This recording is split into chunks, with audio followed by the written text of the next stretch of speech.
Hello, mic system.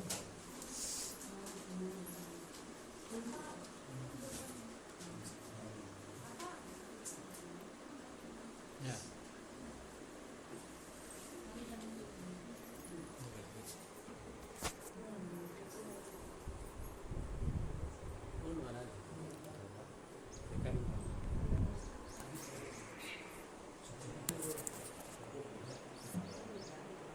Light எரிஞ்சிட்டு ஆனால் இல்லை.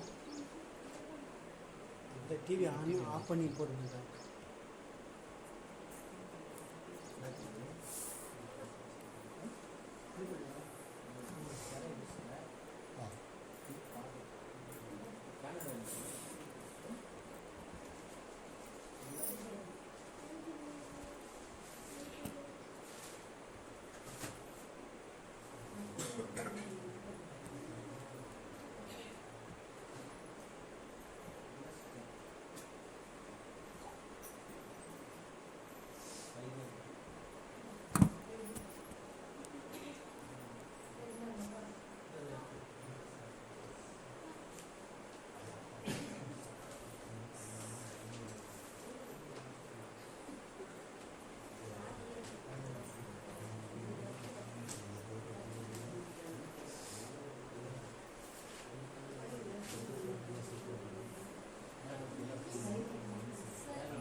அன்புக்குரிய சகோதர சகோதரிகளே, அனைவருக்கும் நம்மளுடைய தேவனுடைய நாமத்தினாலும் ஆண்டவராக இருக்கக்கூடிய இயேசு கிறிஸ்துவினுடைய விலையேறப்பெற்ற நாமத்தினாலும் அன்பின் வாழ்த்துக்களை உங்களுக்கு தெரிவித்துக் கொள்கிறேன். நான் சார்ந்திருக்கும் பெங்களூர் பகுதியில் இருக்கக்கூடிய அனைத்து சகோதர சகோதரிகளுடைய அன்பு வார்த்தைகளையும் உங்கள் மத்தியில் தெரிவித்துக் கொள்கிறேன். விசேஷமாக கேஜிஎஃப் சகோதரில் இருக்கக்கூடிய மாணிக்கம் அவர்களுடைய குடும்பத்தாருடைய அன்பு வாழ்த்துதலையும் உங்களுக்கு தெரிவித்துக் கொள்கிறேன். சகோதர சகோதரிகளே, இன்றைக்கு நாம் பார்க்கக்கூடிய பாடத்தின் தலைப்பு தேவனுக்கு ஜீவ பலியாக நம்ம செலுத்தணும், இல்லைங்களா? இன்னொரு விதத்தில் இதை நம்ம பார்க்கும் பொழுது நாம் பெற்றுக்கொண்டிருக்கக்கூடிய ஆசீர்வாதங்கள், அதன் வழியாக நம்மை நாம் தேவனுக்கு ஜீவ பலியாக ஒப்பு கொடுக்கணும் அப்படின்னு கூட நம்ம என்ன பண்ணலாம்னா இந்த ஒரு பாடத்தினுடைய தலைப்பாக நம்ம பெறலாம். ஏன்னா யோசிச்சு பார்க்கும் பொழுது நமக்கு தெரியும் நல்லாவே இந்த உலகத்துல எப்படியாக நாம் காணப்பட்டோம்ன்றது ஒவ்வொருவருக்கும் தெரியும். ஆனா தேவன் மிகப்பெரிய ஆசீர்வாதத்தை என்ன பண்ணியிருக்கிறார், நம்மளுக்கு கொடுத்திருக்கிறார். இல்லைன்னு யாருன்னா சொல்லிட முடியுமா? எந்த ஆசீர்வாதம் நான் பேசிக்கொண்டிருக்கிறது? உலகத்தின்படி அல்ல, மேலானவைகளை, அந்த ஒரு ஆசீர்வாதங்கள் கண்டிப்பாக நமக்கு தேவன் என்ன பண்ணியிருக்கிறாருன்னா அவர்களை காட்டிலும், உலகத்தாரை காட்டிலும் நமக்கு அதிகமாக என்ன பண்ணியிருக்கிறாரு, கொடுத்திருக்கிறாரு, இல்லைங்களா? ஆதார வசனம் வாசிக்கும் பொழுது ரோமர் 12:1 வாசிக்கலாம் சிஸ்டர்.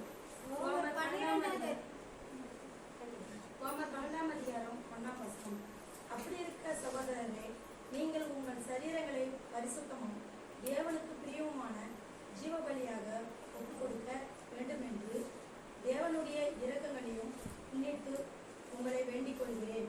இதுவே நீங்கள் செய்யத்தக்க புத்தியுள்ள ஆராதனை. அன்புக்குரிய சகோதர சகோதரிகளே, இந்த ஒரு வசன பகுதி தெரியாதவங்க நம்ம வேத மாணவர்களாகவே இருக்க முடியாது, இல்லைங்களா?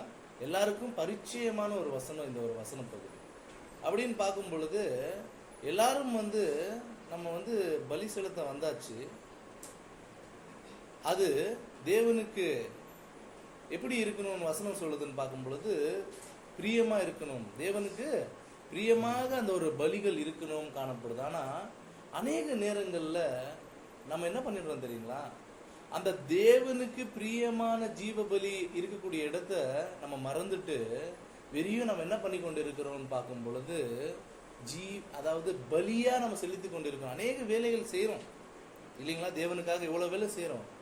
ஆனா அது தேவன் என்ன சொல்றாருன்னா, கொஞ்சம் பாருப்பா, அந்த வேலையில எனக்கு பிரியமா அது இருக்குதான்னு கொஞ்சம் நீ என்ன பாரு, கொஞ்சம் நீ பார்த்துட்டு அதை செய்யும் பொழுது அது இன்னும் கனத்துக்குரியதாகவும் மகிமைக்குரியதாகவும் அது காணப்படும். சகோதர சகோதரிகளே, அதுதான் வந்து நம்ம வந்து உடன்படிக்கை செஞ்சு வந்தாச்சு, பல நாட்கள் என்ன ஆயிடுச்சுன்னா கடந்து வந்துட்டோம் இல்லைங்களா. ஒரு சமயம் நம்மள என்ன பண்ணணும்னு பார்க்கும் பொழுது சீர்தூக்கி பார்க்கணும் நம்மள ஒரு நிமிஷம். ஏன் பிரதர் நம்மளை சீர்தூக்கி பார்க்கணும்? எல்லாமே நம்ம என்ன பண்ணி கொண்டு இருக்கிறோம், சபை ஐக்கியத்துலலாம் கடந்துக்கிறோம், அநேக வேத பாட கூட்டங்கள் இருக்கக்கூடிய இடத்துலலாம் நம்ம வந்து கலந்துக்கிறோம், இடையில நடக்கக்கூடிய அனைத்து பாடங்களையும் நம்ம கலந்துக்கிறோம், ஞாயிறு ஆராதனைக்கு நம்ம கரெக்டாக வந்துடுறோம். ஸோ இப்படி தான் நம்மளுடைய ஜீவியம் போய்கொண்டு இருக்கிறது. ஏன் நம்மள சீர்தூக்கி பார்க்கணும்? நல்லா தானே இருக்கிறோம். அப்படின்னா சகோதர சகோதரிகளே, நம்மளை கொஞ்சம் என்ன பண்ணி ஆகணும்னா சீர்தூக்கி பார்க்கணும். ஏன்னா வசனம் சொல்லுது பாருங்க, 2 கொரிந்தியர் 13ஆம் அதிகாரம் 5ஆம் வசனம் வாசிக்கலாம். 2 கொரிந்தியர் 13ஆம் அதிகாரம் 5ஆம் வசனம். நீங்கள் நம்பிக்கையில் நிலைத்திருக்கிறீர்களா என உங்களையே சோதித்து பாருங்கள், உங்கள் நடத்தையை சோதித்து பாருங்கள், இயேசு கிறிஸ்து உங்களுக்கு செயலாற்றுகிறார் என உணராமலே இருக்கிறீர்கள். நீங்கள் சீர்தூக்கி பார்த்தீர்கள் என்றால் அதை உணர்வீர்கள். அதாவது வசனம் சொல்லுது, கொஞ்சம் நீங்க என்ன பண்ணுங்கன்னா கரெக்டா வந்திருக்கிறீங்க, ஆனா உங்களை நீங்க கொஞ்சம் சோதிச்சு பாருங்க, போய்கொண்டு இருக்கக்கூடிய அந்த ஒரு பாதையில சரியான விதத்துல போய்கொண்டு இருக்கிறானா. அது மட்டுமல்ல, நீங்க சீர்தூக்கி பாருங்க, அப்பதான் நீங்க என்ன பண்ணுவீங்க, உணர்வீங்க அப்படின்ட்டு வசனம் சொல்லக்கூடியதா இருக்கு. இப்போ நமக்கு தெரியும் நம்மளுடைய வாழ்க்கை ஜீவியம் எப்படியாக இருக்கிறது, இந்த உலகத்தில் எப்படியாக இருக்கிறது. உடன்படிக்கை செஞ்சு வந்தாச்சு, சரியா போய்கொண்டு இருக்கிறோமா என்பதை ஒவ்வொருவரும் சுய பரிசோதனை செய்து தான் என்ன பண்ணி ஆகணும்னா இதை பார்க்க முடியும். ஏன்னா ஒவ்வொருவருக்கும் தெரியும் நான் எந்த நிலையில் இருக்கிறேன் என்பது ஒவ்வொருவருக்கும் தெரியும். புலம்பல் 3ஆம் அதிகாரம் 40ஆம் வசனம் வாசிக்கலாம். நாம் நம்முடைய வழிகளையே சோதித்து ஆராய்ந்து கர்த்தரிடத்தில் திரும்ப கடவோம். பாருங்க, நம்மளுடைய வழிகளில், அதாவது போய்கொண்டிருக்கக்கூடிய இந்த வழியில கொஞ்சம் நம்ம என்ன பண்ணோம், சோதிச்சு ஆராய்ச்சி பண்ணி பாருங்க. அப்ப நீங்க என்ன பண்ணீங்க, ஒரு சமயம் பிழைகள் கரைகள் காணப்பட்டிருந்தா நம்ம என்ன பண்ணலாம்னா கர்த்தரிடத்துல திரும்புவோம் அப்படின்ட்டு வசனம் சொல்லுங்க. சரி, இப்போ நம்ம இதுக்குள்ள போறதுக்கு முன்னாடி ஒரு சின்ன காரியம் பார்த்துட்டு இதுக்குள்ள போனா ரொம்ப பிரயோஜனமா இருக்கும். என்ன காரியம் அப்படின்னு பார்க்கும் பொழுது பாருங்க, இப்போ நம்ம எங்க போலான்னா, அனைத்து சகோதர சகோதரிகளே, என்னுடைய பாடத்தோடு நீங்க இசைந்து வரும்பொழுதுதான் இதனுடைய தொடர்பு உங்களுக்கு முழுமையாக கிடைக்கும். ஒரு சமயம் நம்மளுடைய சிந்தைகள் வேற எங்கேயோ போயிட்டு வருது, அல்லது சரியா கேட்காத பட்சத்தில் என்ன ஆயிடும்னு பார்க்கும் பொழுது அந்த ஒரு தொடர்பு என்ன ஆயிடும், கட்டாயிடும். ஸோ தொடர்ந்து நீங்க அனைவரும் ஒத்துழைக்கும்படியாக அன்போடு கேட்டுக்கொள்ளப்படுகிறது. ஒரு நாள் பாருங்க, உடன்படிக்கை நம்ம செஞ்சோம், அதுக்கு முன்னாடி போயிடலாம். தேவனை அறியாதவர்களாக இருந்தோமா? தேவனுடைய திட்டம் என்னன்னு தெரியுமா? நம்மளுக்கு தேவன் எப்படிப்பட்ட ஆசீர்வாதம் வைத்திருக்காருன்னு தெரியுமா? எதுவுமே தெரியாது. உலகத்தோடு நாம் எப்படியாக இருந்தோம்னு பார்க்கும் பொழுது அப்படியாக இருந்தோம். ஆனா தேவன் அவ்வளவு பெரிய ஆசீர்வாதங்கள் நமக்கு கொடுத்துட்டாரு. எப்படி? ஆரம்ப பாடங்களை கேட்கும் பொழுது இல்லைங்களா? வேதத்தை முறையாக கற்பது எப்படின்னு ஆரம்பிச்சுட்டான். தேவனுடைய அந்த ஒரு முதல் உலகம், 2ஆம் உலகம், வேதத்தின் அறிவு ஃபுல்லாவே நம்மளுக்கு என்ன ஆயிடுச்சுன்னா வந்துருச்சு மைண்டுக்குள்ள இல்லைங்களா? எத்தனையோ வருடங்கள் நம்ம வேதத்தை படிச்சோம், ஆனா அதனுடைய அறிவு நமக்கு கிடைச்சதா அப்படின்னு பார்த்தா இல்ல. ஆனா அந்த ஒரு 1ஆம் உலகம் 2ஆம் உலகத்தை நாம் பார்க்கும் பொழுது வேதத்தில் இருக்கக்கூடிய அனைத்து தெய்வீக திட்டங்களையும் நமக்கு என்ன ஆயிடுச்சுன்னா கண்ணு முன்னாடி வச்சாச்சு. அடுத்து வேதத்தில் இருக்கக்கூடிய அந்த ஒரு வரலாற்று நிகழ்வுகள், 5 பேரரசுகளை நம்ம பார்த்தோம், திருத்துவத்தை பார்த்தோம். பாபிலோன்ல இருக்கும்போது எப்படி நம்ம யோசிச்சிருந்தோம் திருத்துவத்தை பத்தி? இவர் தான் அவரு, அவர் தான் இவர் இங்க இருக்கும்போது அங்க இருந்தார், அங்க இருக்கும்போது இங்க இருந்தார். பாருங்க தேவன் எப்படியாக ஆசீர்வாதங்களை கொடுத்திருக்கிறார். பிதாவாகிய தேவன் அண்ட சராசரங்களை படைத்த சர்வ வல்லமை உள்ள தேவன். அவருக்கு ஆதியும் இல்ல, அந்தமும் இல்லை. ஆண்டவராக இயேசு கிறிஸ்து அவர் மூலமாக உண்டாக்கப்பட்டவர், முதல் சிருஷ்டி. அவர்தான் ஆதி, அவர்தான் அந்தம். கொலோசியர் 1:16 நம்ம வாசிக்கும் பொழுது காணப்படுகிறவைகளும் காணப்படாதவைகளும். பாருங்க, இந்த உலகத்தை நம்ம எட்டி பார்க்கலாம். இப்படி நாம இருக்கக்கூடிய பூமி ஒரு தராசுல ஒட்டுன ஒரு தூசியம். அப்போ இருக்கக்கூடிய யூனிவர்ஸை பார்க்கும் பொழுது ஆச்சரியமா இருக்குது. நம்ம மனித மூளைக்கு எட்டவே இல்லை. அதுதான் காணப்படுகிறவைகளும் காணப்படாதவைகளும் சகல வஸ்துக்களும் சிங்காசனங்களும் துரைத்தனங்களும் அதிகாரங்களும் அவரை கொண்டு அவருக்கென்று சிருஷ்டிக்கப்பட்டிருக்கிறது. இதுதான் ஆண்டவராக இயேசு கிறிஸ்து. பரிசுத்த ஆவி அது உன்னதத்திலிருந்து வருகிற வல்லமை. அதன் மூலமாக தான் நாம் அனைத்து காரியங்களையும் கற்றுக்கொள்ள முடியும். பாருங்க எவ்வளோ ஆசீர்வாதம். இப்படி நம்ம வந்தோம், சபை ஐக்கியத்தில் கலந்துட்டோம், ரொம்ப சந்தோஷமா ஆயிடுச்சு. சகோதரர்களெல்லாம் பார்க்கும் பொழுது ரொம்ப சந்தோஷமா நம்ம என்ன பண்ணோம்னா அந்த ஒரு நாட்களை செலவிட்டோம். ஒவ்வொரு நாளும் ஏதாச்சும் ஒரு கிளாஸ் வைங்க பிரதர், ரொம்ப சந்தோஷமா அந்த ஒரு நாட்கள் போச்சு. 1 வருஷம் ஆச்சு, 2 வருஷம் ஆச்சு. நாட்கள் போக போக போக ஒரு இனம் புரியாத ஒரு சோதனை நம்ம உள்ளத்துல என்ன பண்ணுச்சு, வர ஆரம்பிச்சிச்சு. ஒரு சிலர் தேவனுடைய அன்புல குறைவுபட்டாங்க.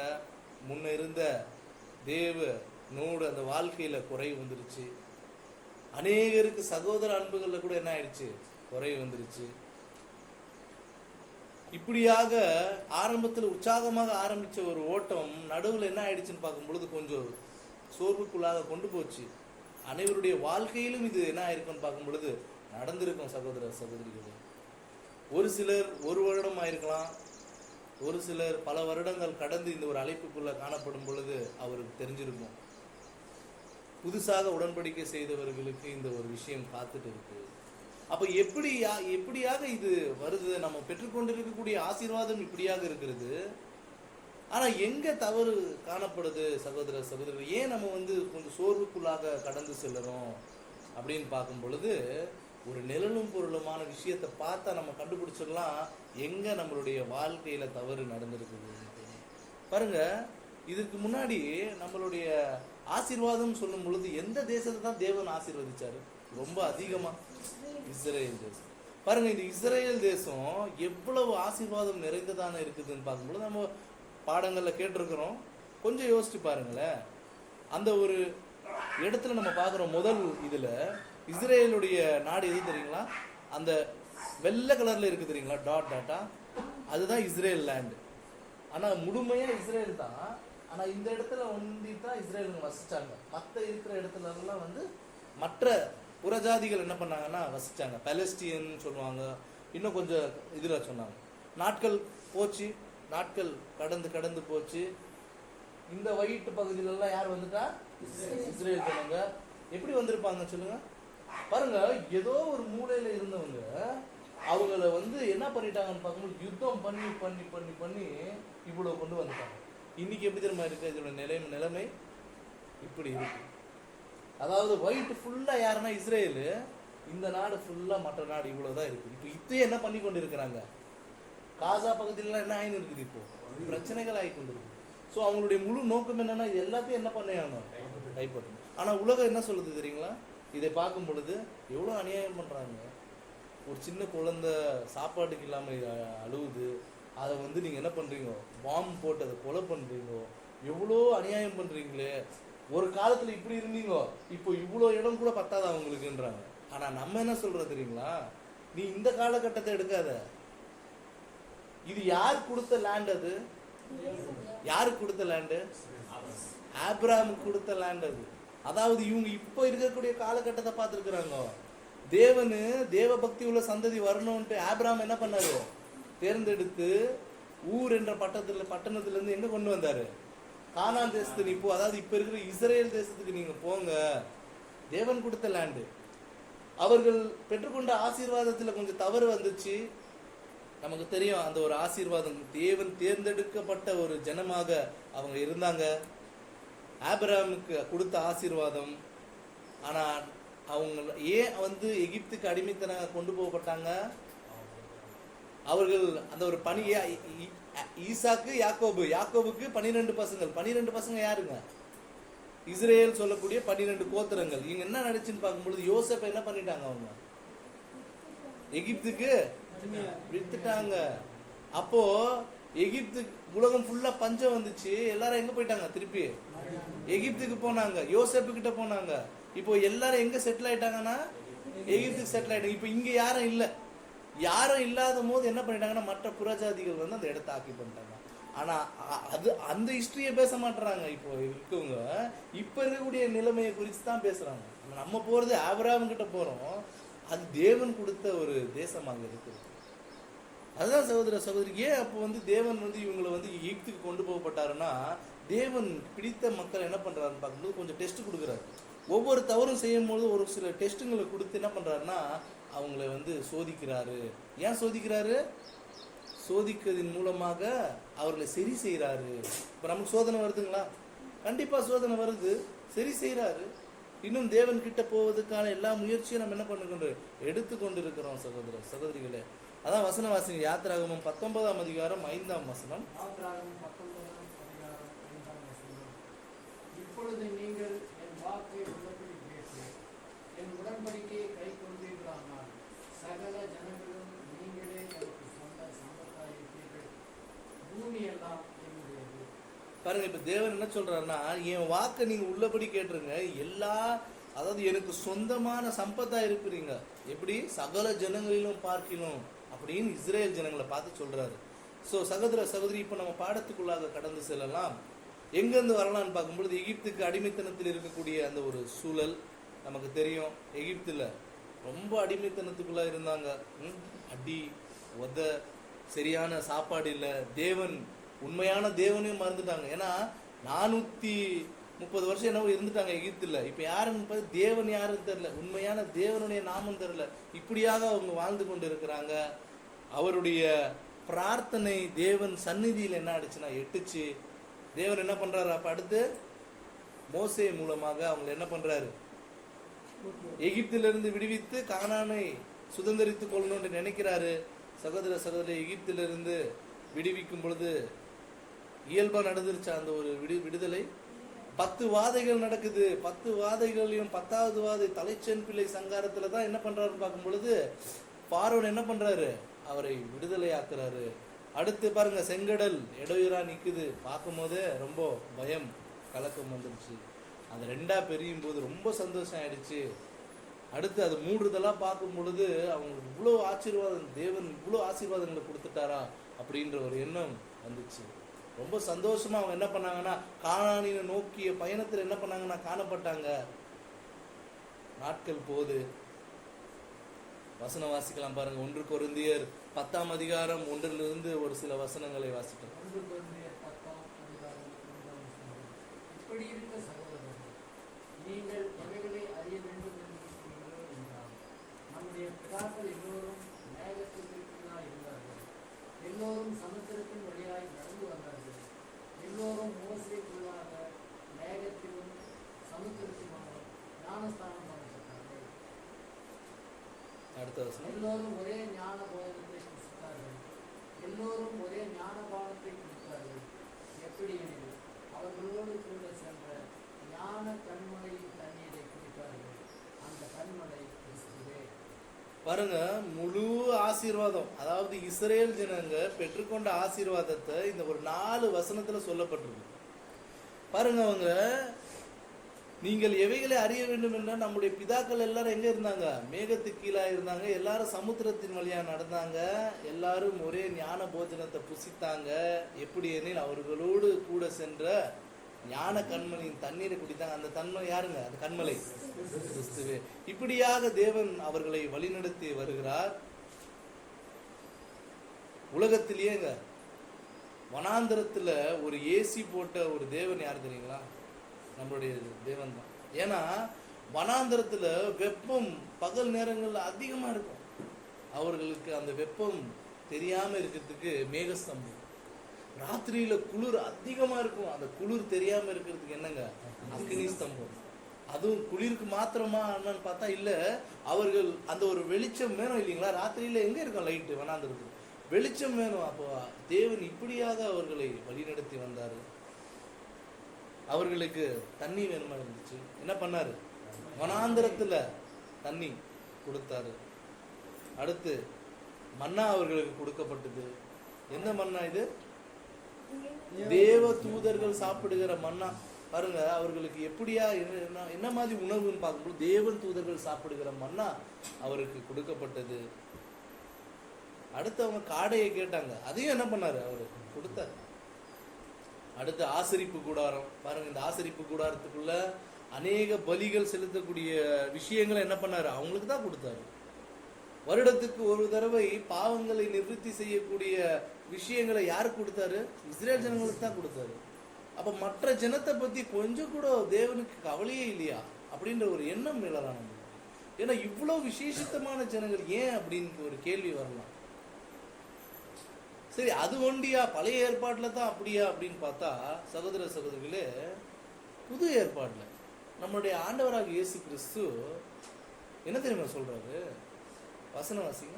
மத்தேயு 10ஆம் அதிகாரம் 5-6.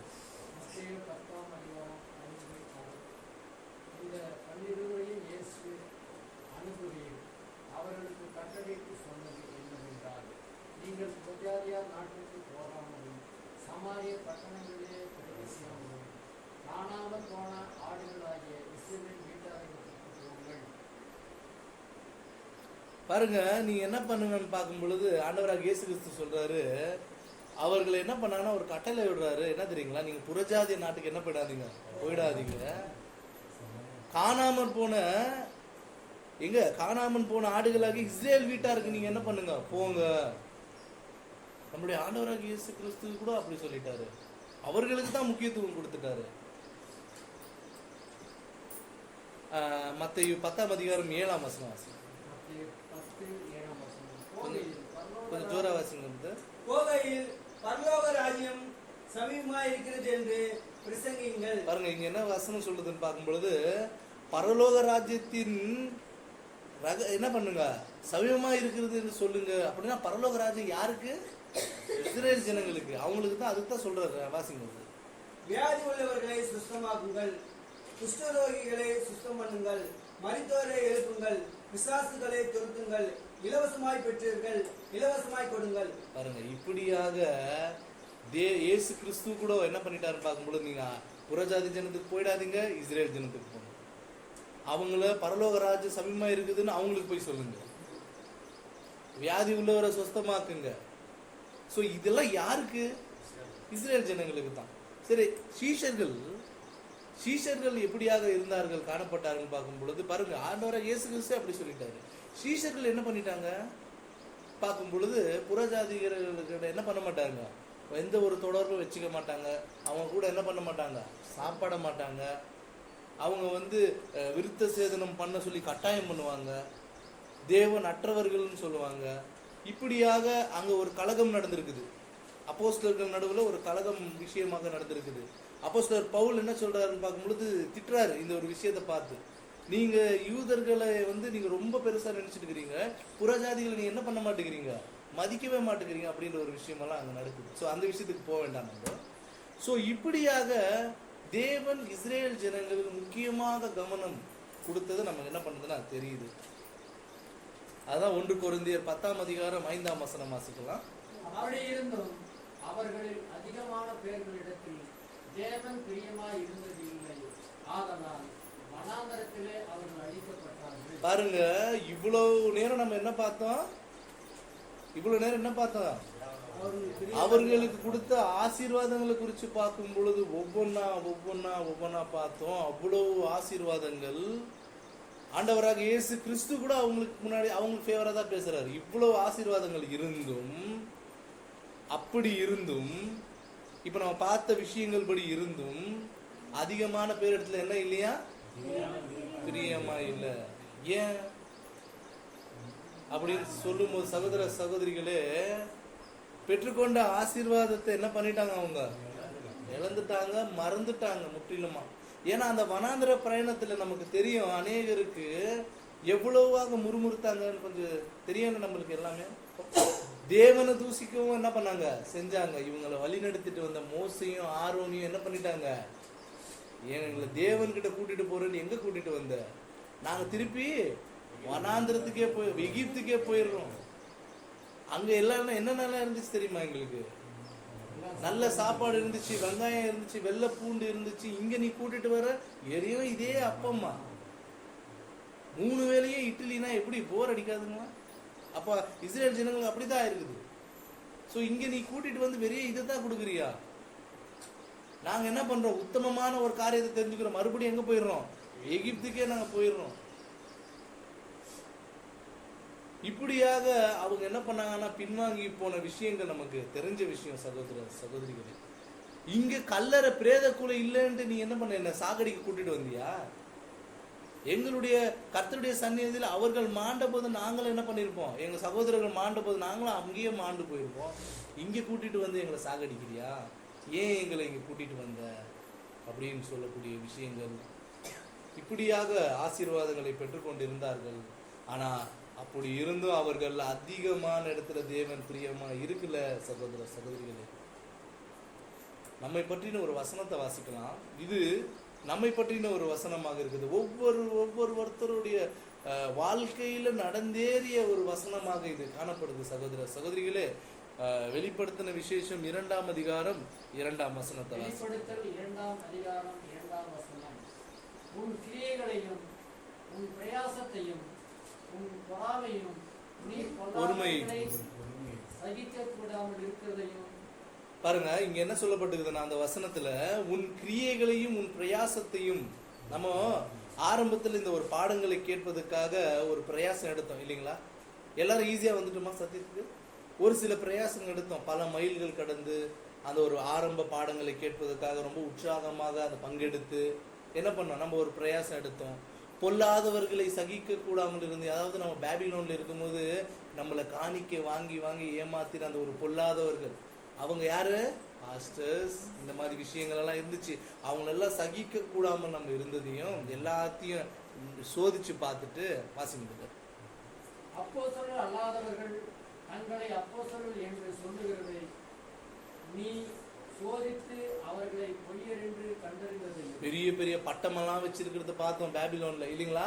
அப்போஸ்தலர் இல்லாதவர்களை அப்போஸ்தலர் என்று சொல்லுகிறதையும் இப்படிப்பட்ட விஷயங்கள் எல்லாம் பார்த்து நம்ம அறிஞ்சு நீ சகித்துக் கொண்டிருக்கிறதையும் பொறுமையாய் இருக்கிறதையும் என் நாமத்தின் நிமித்தம் இளைப்படையாமல் பிரயாசப்பட்டதையும் அறிந்திருக்கிறேன். பாருங்க, நம்ம சகிச்சோம். பலவிதமான பாடுகள் உபத்திரங்கள் வந்த பிறகு சகிச்சோமா? ஒவ்வொருவரும் சபிச்சோம். ஆனா மனசுக்குள்ள ஒரு ஆறுதல் இருந்துச்சுங்க.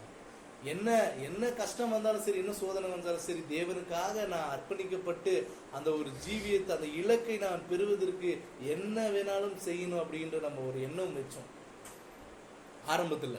ஆனா இப்போ நம்மளுடைய எண்ணம் எப்படியாக இருக்கிறது? ஒவ்வொரு எண்ணம் அப்படின்னு பார்க்கும் பொழுது நம்ம தான் அதை என்ன பண்ணியாங்கன்னு பார்க்கும் பொழுது சீர்தூக்கி பார்க்கக்கூடியவர்களாக இருக்கணும். சகோதர சகோதரிகளே, அன்னைக்காக இஸ்ரேல் ஜனங்க அவ்வளவு ஆசீர்வாதங்கள் பெற்றிருந்தாங்க. ஆனா அது எல்லாத்தையும் இழந்தாங்க, தேவனை மறந்தாங்க. இன்னைக்கு நமக்கும் உலகத்திலிருந்து அநேக கட்டுகள் இருந்தும் அநேக விதமான சம்பிரதாயத்தில் நம்ம காணப்பட்டிருந்தோம். எல்லாத்துல இருந்தும் விடுதலையாக்கி தேவன் அவருடைய மகிமையை நமக்கு என்ன பண்ணியிருக்கிறாரு? காமிச்சிருக்கிறாரு. சகோதர ஐக்கியங்களை கொடுத்திருக்கிறாரு, சத்தியங்களை கொடுத்திருக்கிறாரு, உண்மையான சத்தியங்களை என்ன பண்ணியிருக்கிறாரு? கொடுத்திருக்கிறாரு. ரொம்ப சந்தோஷமா கிளம்பணும். ஆனா இப்போ எப்படியாக இருக்கிறது? பின்வாங்கின நினைவில காணப்பட்டு கொண்டிருக்கிறோமா அப்படின்றத நம்ம சோதிச்சு பார்க்கணும் சகோதர சகோதரிகள். ஏன்னா கானானில், அதாவது எகிப்திலிருந்து கானானை நோக்கின பயணத்தில் அநேக விழுகள் இருந்துச்சு அவங்களுக்கு. இப்ப நமக்கு எப்படியாக காணப்படுது சகோதர சகோதரிகள்? வேர் பிரித்தவர்களாக நாம காணப்படணும் இந்த உலகத்துல அப்படின்றத நம்ம பார்க்கிறோம். ஆசரிப்பு கூடாரம் கொடுக்கப்பட்டது எதுக்கு? பாருங்க, உலகத்துல இருக்கிறாங்க. ஆசரிப்பு கூடாரம் பத்தி எதுனா தெரியுங்களா? அது என்னது? அது தேவன் கட்ட சொன்னார் மோசே கிட்ட, அந்த ஒரு விஷயம். ஆனா பாருங்க, நம்ம கிட்ட கேட்டா பாருங்க, அந்த ஒரு பிரகாரம், பலிபீடம், தண்ணீர் தொட்டி, தூபபீடம், பரிசுத்த ஸ்தலத்தில் இருக்கக்கூடிய குத்து விளக்கு, 6 அப்பம், மகா பரிசுத்த ஸ்தலத்துக்குள்ள ஆரோனின் புரிந்த கோல், உடன்படிக்கை பெட்டி, மண்ணா வைக்கப்பட்டிருக்கக்கூடிய விஷயங்கள். இப்ப நம்ம எங்க இருக்கிறோம்? பரிசுத்த ஸ்தலத்துக்குள்ளாக இருக்கிறோம். சகோதர சகோதரிகளே, கொஞ்சம் ஆசாரியர்களாக நம்ம இருக்கிறோம். இப்போ கொஞ்சம் நம்மளுடைய வாழ்க்கை முறையை நாம் சீர்தூக்கி கொஞ்சம் கவனம் வைக்கும் பொழுது அடுத்து என்னது? மகா பரிசுத்த ஸ்தலம். ஆசாரியரிலிருந்து பிரதான ஆசாரியராக போகக்கூடிய ஒரு வாய்ப்பு. யார் தெரியுமா இழந்தா? அந்நிய அக்கினியை யார் போட்டா? ஆரோனினுடைய குமாரர்கள் என்ன பண்ணிட்டாங்கன்னா, அந்த ஒரு வேலையை செய்வதற்காக இஸ்ரேல் ஜனங்களுடைய ஒரு வருடத்தினுடைய பாவத்தை நிவர்த்தி செய்யக்கூடிய வேலையை யார் செய்யறது? ஆரோனுடைய குமாரர்கள். அந்த ஒரு அக்கினியை போட்டுறாங்க. அதனால அவங்க என்ன பண்ணிடுறாங்க தெரியுமா? 2ஆம் மரணத்துக்கு போயிடுறாங்க. கொஞ்சம் இருந்ததுதான் அவங்க பிரதான ஆசிரியராக இருப்பாங்க. ஆனா அதை மிஸ் பண்ணதுனால 2ஆம் மரணத்துக்கு போயிடும். அந்நிய அக்கினி எப்படி போட்டாங்க? ஏதாச்சும் ஐடியா இருக்கா? அவங்க அக்கினியை போடணும். அந்நிய அக்கினி எப்படி வந்துச்சு? தெரிஞ்சதை சொல்லுங்க, பரவாயில்ல. தேவனுடைய வார்த்தை கீழ்ப்படியாதவர்கள். சகோதரர் சொல்றாரு, ஒரு சமயம் அவங்க என்ன பண்ணிருக்கலாம், அதை குடிச்சிருக்கலாம், அவங்க வந்து மதுபானம் பண்ணி என்ன பண்ணிருக்கலாம், அந்த ஒரு வேலைகளை செய்திருக்கலாம்னு கூட சொல்றாரு. அடுத்து வேற ஏதாச்சும் சொல்லுங்க. எப்படி அது அந்நிய அக்கினியா மாறி இருக்கும்? சிஸ்டர் சொன்னாங்க, ஒரு சில மது என்ன பண்ணிருக்கலாம், அவங்க குடிச்சிட்டு அந்த வேலையை செஞ்சிருக்கலாம். அடுத்து இது ஒரு சஜஷனா வைக்கிறாரு தேவன், ஒரு சமயம் அப்படி இருந்திருக்கலாம்னு சொல்றாரு. அடுத்து அப்படின்னு பார்க்கும் பொழுது பாருங்க, அவங்க ஒரு சமயம் அந்த பாளையத்துல இருந்து நெருப்பு கொண்டு வந்துட்டாங்களா அப்படின்னு பார்த்தா, பாளையத்துக்கும் ஆசிரிப்பு கூடாரத்துக்கும் 2 கிலோமீட்டர் தூரம் இருக்கும். ஸோ அங்கேருந்து அப்போ கொண்டு வர வாய்ப்பே கிடையாது நெருப்பு. அப்போ எங்கேருந்து கொண்டு வந்தாங்கன்னு பார்க்கும் பொழுது அந்த ஒரு பலிபீடத்துல தான், அந்த பலிபீடத்தில் ஆசரிப்பு முன்பாக இருக்கக்கூடிய பலிபீடத்துல தான் எடுத்துட்டு வந்திருக்கிறாங்க. ஆனா அது எப்படி அந்நிய அக்கினியா மாறிச்சு தெரியுங்களா? ஒரு சமயம் அவங்க மது குடித்திருக்கலாம், இன்னொரு சமயம் அவங்க பயபக்தி இல்லாம அந்த ஒரு காரியத்தை என்ன பண்ணிருக்கலாம், செய்திருக்கலாம். அதனாலதான் அது அந்நிய அக்னியா மாறிடுச்சு. அதாவது தேவன் பலியை பார்க்கிலும் கீழ்ப்படிதலை விரும்புறாரு. அந்த பலியில வந்து அவர் கவனம் வைக்கிறாரு. நீங்க வந்து என்ன பண்ணுங்கன்னு பார்க்கும் பொழுது முழு மனதோடு பயபக்தியோடு அந்த காரியத்தை செய்யணும். அவங்க என்ன பண்ணிட்டாங்க தெரியுமா, அந்த ஆரோன் குமாரன் ஏனோ தானோ ஏதோ நாங்கள் எங்களுக்கு கொடுத்த வேலையை நாங்கள் செய்கிறோம் இப்படியாக ஏதோ ஒரு கேர்லெஸ்ஸா அந்த மாதிரி செய்ததுனால தான் அது என்ன ஆயிடுச்சுன்னா அந்நிய அக்கினி அங்கே என்ன ஆயிடுச்சு, மாறிடுச்சு. சகோதரி ஏசாயா 43 அதிகாரம் 23 வசனத்தை ஏசாயா 43 அதிகாரம் 23 வசனம். இந்த ஜனத்தை எனக்கென்று ஏற்படுத்தினேன், இவர்கள் என் துதியை சொல்லி வருவார். பாருங்க, இந்த ஜனத்தை எனக்கென்று ஏற்படுத்தினேன், இவர்கள் என் துதியை சொல்லி வருவார். ஆமா, தேவனுக்காக சொந்த ஜனமா தான் அவங்க இருந்தாங்க. நீங்க தான் எனக்காக துதி செலுத்தணும்னு சொன்னாரு. ஆனா அதே தேவன் என்ன தெரியுமா சொன்னாரு, பலி செலுத்தக்கூடிய அநேக விஷயங்கள் சொன்னாரு. நீங்க தான் எனக்கு துதி செய்யணும்னு சொன்னாரு, நீங்க தான் எனக்கு சொந்தமான ஜனம் சொன்னார். அதே தேவன் ஆமோஸ் 5 அதிகாரம் 22 வசனத்தை வாசிக்கும். ஆமோஸ் 5 அதிகாரம் 22 வசனம். உங்கள் தகன பலிகளையும் போஜன பலிகளையும் எனக்கு படைத்தாலும் நான் அங்கீகரிக்க மாட்டேன். முழுமையான உங்கள் மிருகங்களின் ஸ்தோத்திர பலிகளையும் நான் நோக்கி பார்க்க மாட்டேன். பாருங்க, உங்கள் தகன பலிகளையும் போஜன பலிகளையும் எனக்கு நீங்க படைச்சிட்டாலும் நான் என்ன பண்ண மாட்டேன், அங்கீகரிக்க மாட்டேன். தேவன் தான் சொன்னாரு நீங்க என்ன பண்ணணும், நீங்க பலி செலுத்தணும்னாரு. அதே தேவன் தான் சொல்ல பாரு, அங்கீகரிக்க மாட்டேன். வாசிங்க. உன் பாடுகளின் இறைச்சலை என்னை விட்டு அகன்று, உன் வீணைகளின் ஓசை நான் கேட்க பாருங்க, உன் பாட்டுகளின் இறைச்சலை என்னை விட்டு என்ன பண்ணு, அகற்று. உன் வீணைகளின் ஓசையை நான் என்ன பண்ண மாட்டேன், கேட்க மாட்டேன். ஏன் இப்படி சொல்றாரு? அவர் தான் சொன்னது. இந்த விஷயங்கள் பண்ணக்கூடிய அனைத்து விதிமுறைகளும் அவர் தான் சொன்னாரு. அதே தேவன் தான் என்ன சொல்றாருன்னு பார்க்கும்போது நான் அங்கீகரிக்க மாட்டேன். ஏசாயா 1:11. ஏசாயா 1 அதிகாரம் 11 வசனம். உங்கள் பலிகளின் திரள் எனக்கு எண்ணத்துக்கு என்று கர்த்தர் சொல்லுகிறார். ஆட்டு கடாக்களின் தகன பலிகளும் கொழுத்த மிருகங்களின் இனமும் எனக்கு ஆரோசியமா இருக்கிறது.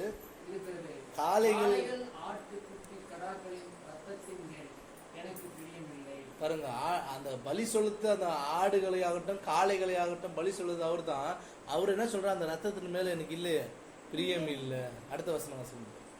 நீங்கள் என் சந்நிதியில் வரும்போது என் பிரகாரங்களை இப்படியாய் விதிக்க வேண்டும் என்று உங்களிடத்தில் கேட்டது யார்? தேவன் தானே சொன்னாரு இப்படி வரணும்ட்டு. ஆனா நீங்க என்ன இப்படியா நீங்க என்ன பண்றீங்க, உங்கள்கிட்ட யார் கேட்டாங்க அப்படின்னு சொல்லி 13 வசனம். இனி வீண் காணிக்கைகளை கொண்டு வர வேண்டாம். தூபம் காட்டுதல் எனக்கு அருவருப்பாய் இருக்கிறது. நீங்கள் அக்கிரமத்தோடு ஆசரிக்கிற மாத பிறப்பையும் ஓய்வு நாளையும் சபை கூட்டத்தையும் நான் இனி சகிக்க மாட்டேன். இனிமே என்ன பண்ணாதீங்க, வீண் காணிக்கையை கொண்டு வராதீங்க. தூபம் காட்டுறது யார் சொன்னார்? தேவன் தான் சொன்னாரு. நான் சொல்றாரு தூபம் காட்டுறது எனக்கு அருவருப்பா இருக்கிறது.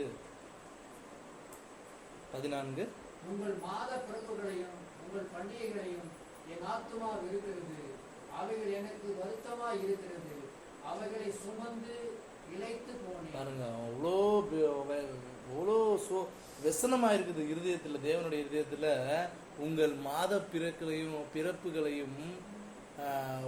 உங்கள் பண்டிகைகளையும் என் ஆத்மா என்ன ஆயிருக்குது, வெறுக்குது. அவைகளை எனக்கு வருத்தமா இருக்கிறது. அவைகளை சுமந்து நான் என்ன பண்ணேன், இளைத்து போயிட்டேன். ரொம்ப எனக்கு என்ன ஆயிடுச்சுன்னா மனசு கஷ்டமாயிடுச்சுன்ற.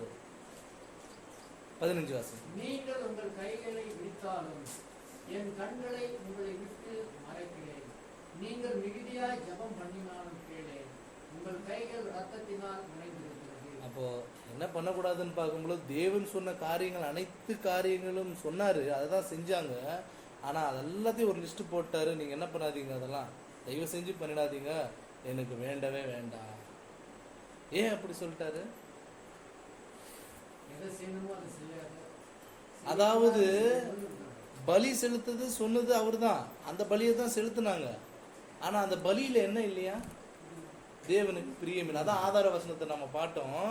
பலி செலுத்தினாங்க ரைட்டு, ஆனா பலியில என்ன இல்ல, தேவனுக்கு பிரியமானது என்ன பண்ணல, அவங்க செலுத்தல. தங்களுக்கு பிரியமானது என்ன பண்ணிட்டாங்கன்னா செஞ்சாங்க. இன்னொன்னு கூட பண்ணாங்க இஸ்ரேல் ஜனங்க. பாவங்களுக்கு பலி செலுத்தப்பட்டது, ஆனா இவங்க என்ன பண்ணிட்டாங்க, அட்வான்ஸ் புக்கிங்ல பாவம் பண்ணிட்டாங்க.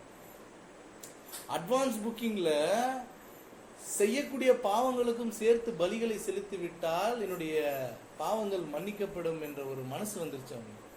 தேவன் கொடுத்த நோக்கம் என்ன, ஒரு பாவமும் அறியாத ஒரு ஜீவன் எனக்காக பலியிடப்பட்டிருக்கிறது என்பதை உணர்ந்து மீண்டுமாக நான் என்ன பண்ணக்கூடாது, அந்த மாதிரி பாவங்களை செய்யாம நாம் இருக்கணும்ன்ற ஒரு எண்ணத்துக்காக. ஆனா இஸ்ரேல் ஜனங்களுக்கு அது ரொம்ப சுலபமாகி போச்சு.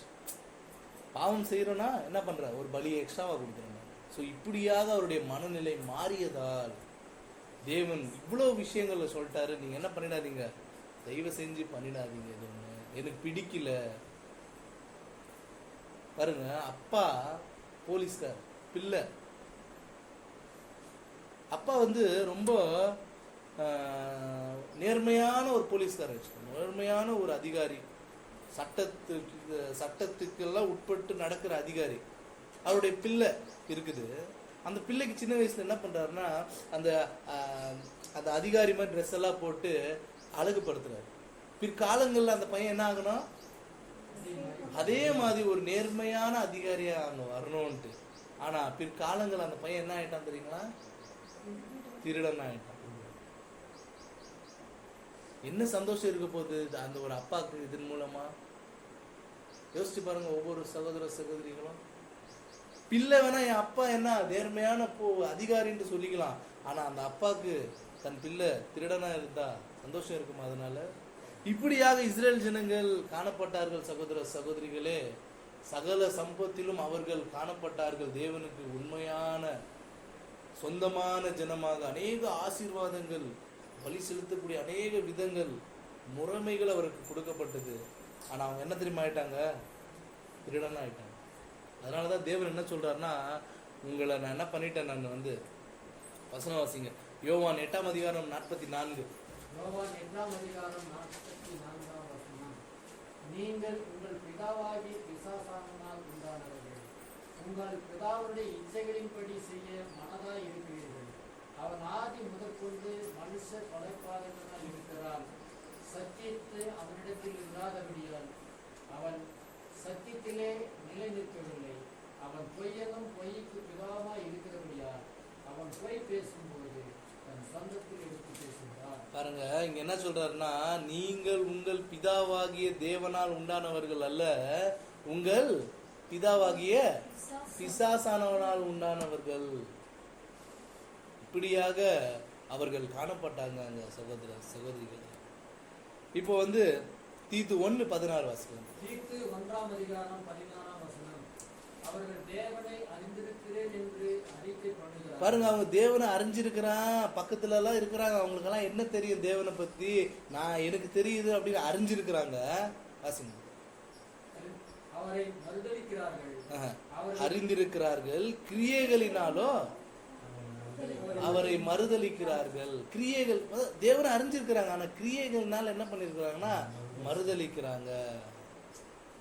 அதான் ஆண்டவராக இயேசு கிறிஸ்து சொல்லும் பொழுது பரிசேய சதுசேயர் ரொம்ப நியாயப்பிரமாணத்துக்கு உட்பட்டு மோசே மூலமாகவும் அநேக தீர்க்கதரிசிகள் பழைய ஏற்பாட்டு நீதிமான்கள் மூலமாகவும் கொடுக்கப்பட்ட விஷயங்களை ரொம்ப ஞானமா அவங்க பண்ணாங்க.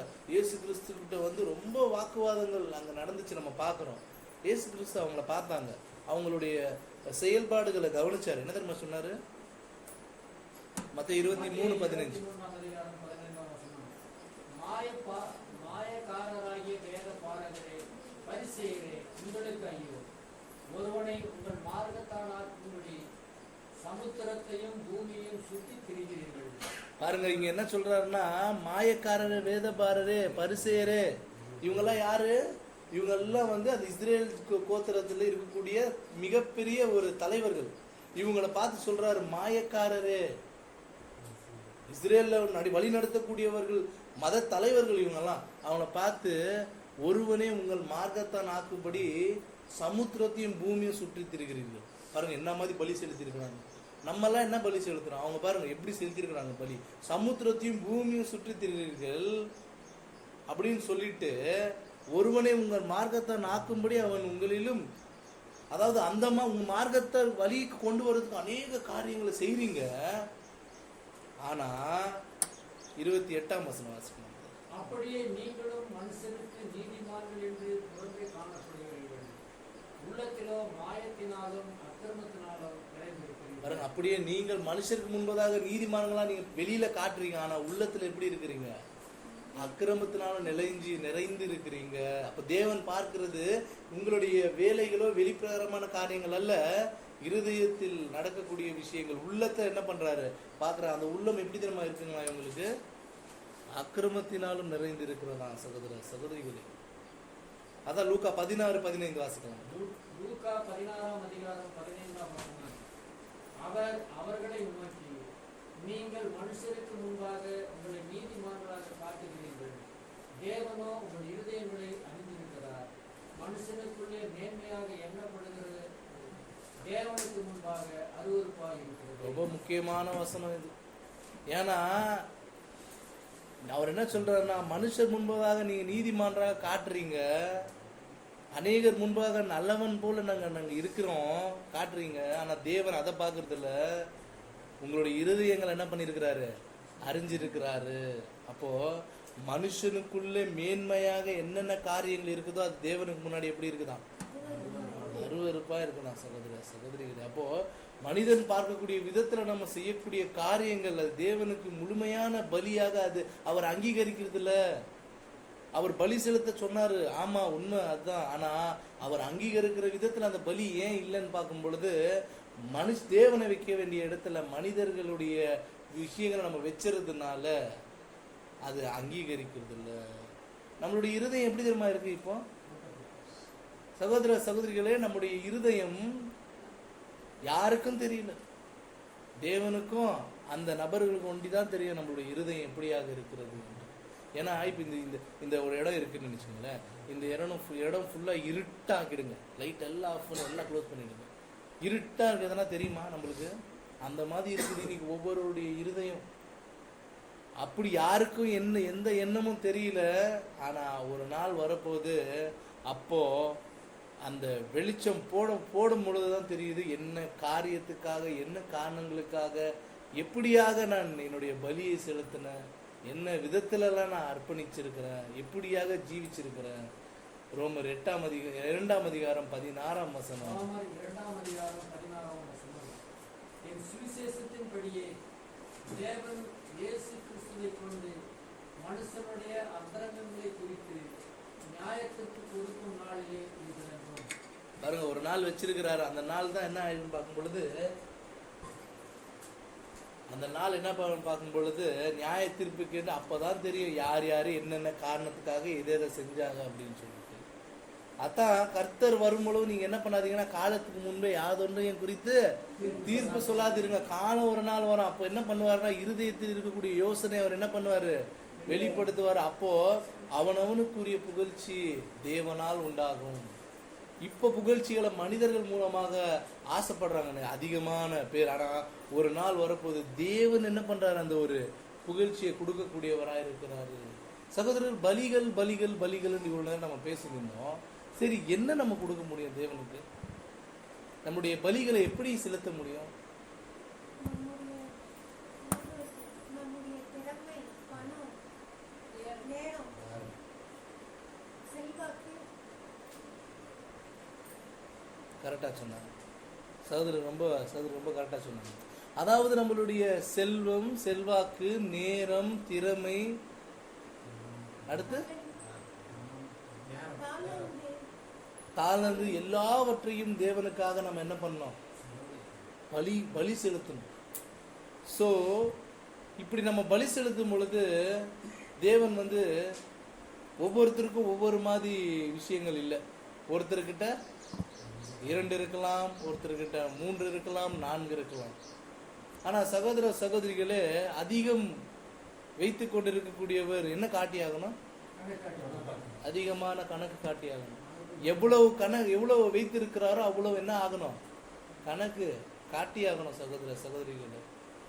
ஆனா நம்ம என்ன பண்ணிடுறோம் தெரியும்? அதிகமான பலி செலுத்துறவங்களே என்ன பண்ணியாடுறோம்? உத்து பார்க்கறது, அவருடைய திறமைகளை கவனிக்கிறது, இப்படியாக அவர்கள் பலி செலுத்துறா. நமக்கெல்லாம் என்ன வாய்ப்பு இருக்கு அப்படின்ற ஒரு எண்ணம். ஆனா ஒண்ணு மறந்துட வேணாம், அதிகம் வைத்திருக்கக்கூடியவர்கள் அதே அளவு அவர்கள் என்ன பண்ணி ஆகணும்?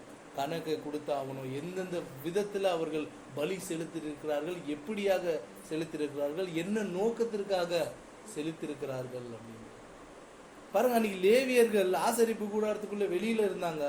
அவங்களுடைய வேலை என்னன்னா உதவிக்காரர்கள், அவ்வளவுதான். ஆனா உள்ள வேலை செஞ்சவங்க தான் ஆரோனுடைய குமாரர்கள்.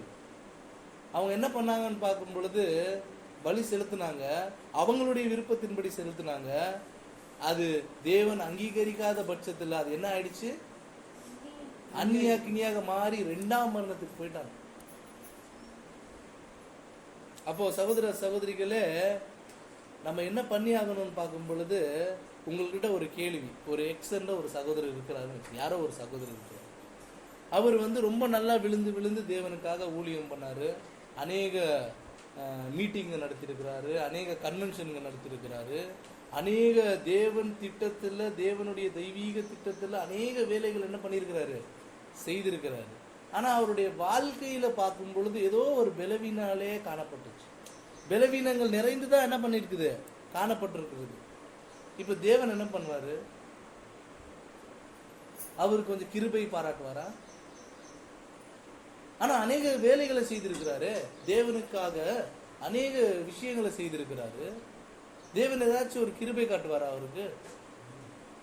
அவருடைய வாழ்க்கையில ஏதோ ஒரு தவறுகள் நிமித்தமாகவே காணப்பட்டிருந்தது. அநேகருடைய வாழ்க்கையில இடரல் உண்டாகக்கூடிய அனைத்து காரியங்களும் செய்திருக்கிறாங்க. ஆனா தேவன் அவருடைய தெய்வீக திட்டத்துல பயன்படுத்தி இருக்கிறாரு.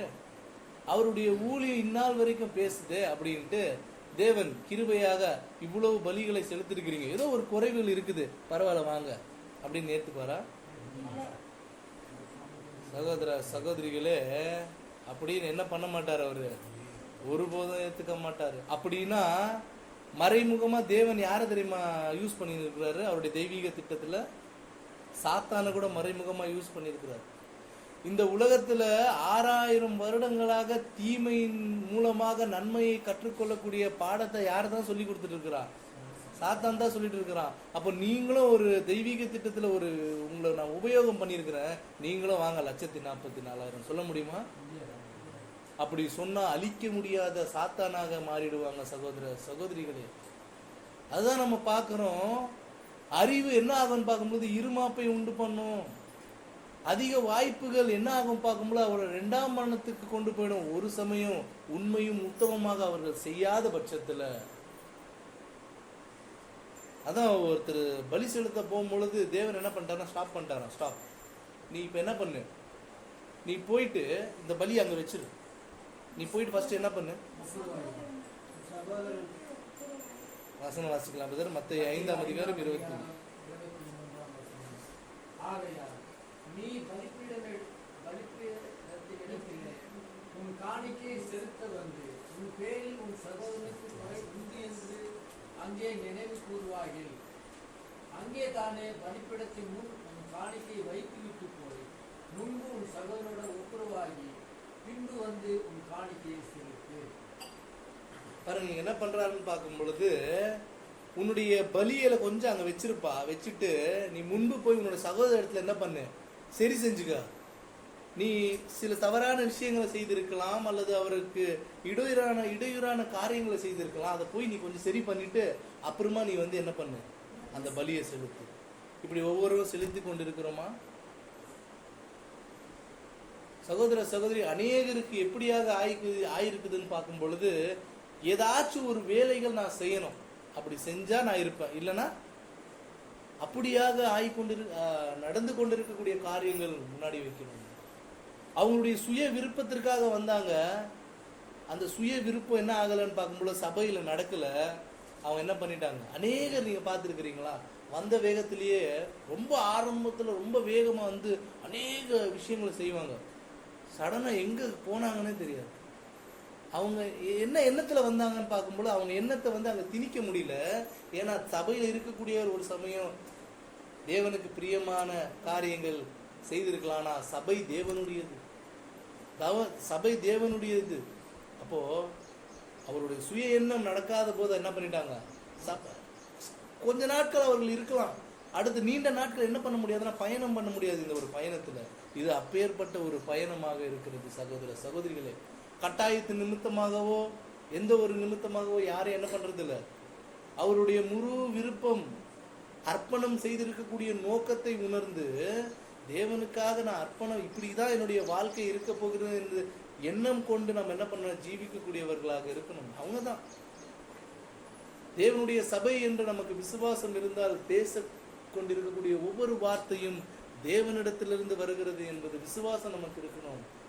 பேசக்கூடியவர் ஒரு இலக்கண மிஸ்டேக் செய்யலாம், ஆனா அது கருப்பொருள் தேவனுடையது. சகோதர சகோதரிகளே, தேவனுக்காக நம்ம அதை செய்யணும் இதை செய்யணும் பேசிட்டு இருந்தோம், என்ன செய்ய முடியும்? நம்ம யாருடைய தேவன் நம்மகிட்ட அதை எதிர்பார்க்கிறாரா? இந்த உலகத்தில் இருக்கக்கூடிய அனைத்து காரியங்களையும் யாருடையது? நம்ம வானத்துல பார்க்கக்கூடிய அனைத்து விஷயங்களையும் தேவன் படைத்தது. பூமியில் இருக்கக்கூடிய அனைத்து விஷயங்களையும் தேவனுடையது. நாம பார்க்காத இன்னும் அநேக காரியங்கள் இருக்கு, அது எல்லாமே யாருடையது? தேவனுடையது. அப்ப என்னதான் செய்ய முடியும் தேவனுக்காக? சங்கீதம் 50:10 சங்கீதம் 50:10 சகல காட்டு ஜீவன்களும் பர்வதங்களில் ஆயிரமாயிரமாய் திரிகிற மிருகங்களும் என்னுடையவைகள்.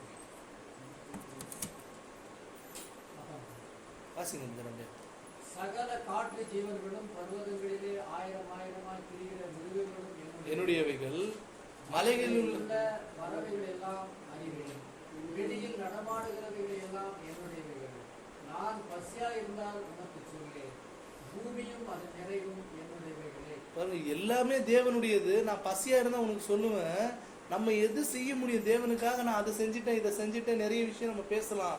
நிறைய பணம் இருக்கிறவங்க என்ன பண்றாங்க, உலகத்துல கூட நீங்க பாருங்களேன், போயிட்டு தட்டு நிறைய பணத்தை என்ன பண்றாங்க, கொடுக்குறாங்க, நகைகளை கொடுக்குறாங்க. ஸோ தேவன் இதை எதிர்பார்க்கிறாரா?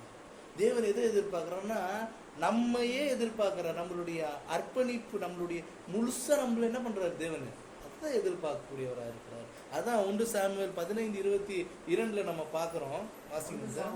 15:22 அதற்கு சாமுவேல், கர்த்தருடைய சத்தத்திற்கு கீழ்ப்படுகிறதை பார்க்கிறோம், சர்வங்க தகன பலிகளும் கர்த்தருக்கு பிரியமாய் இருக்குமோ?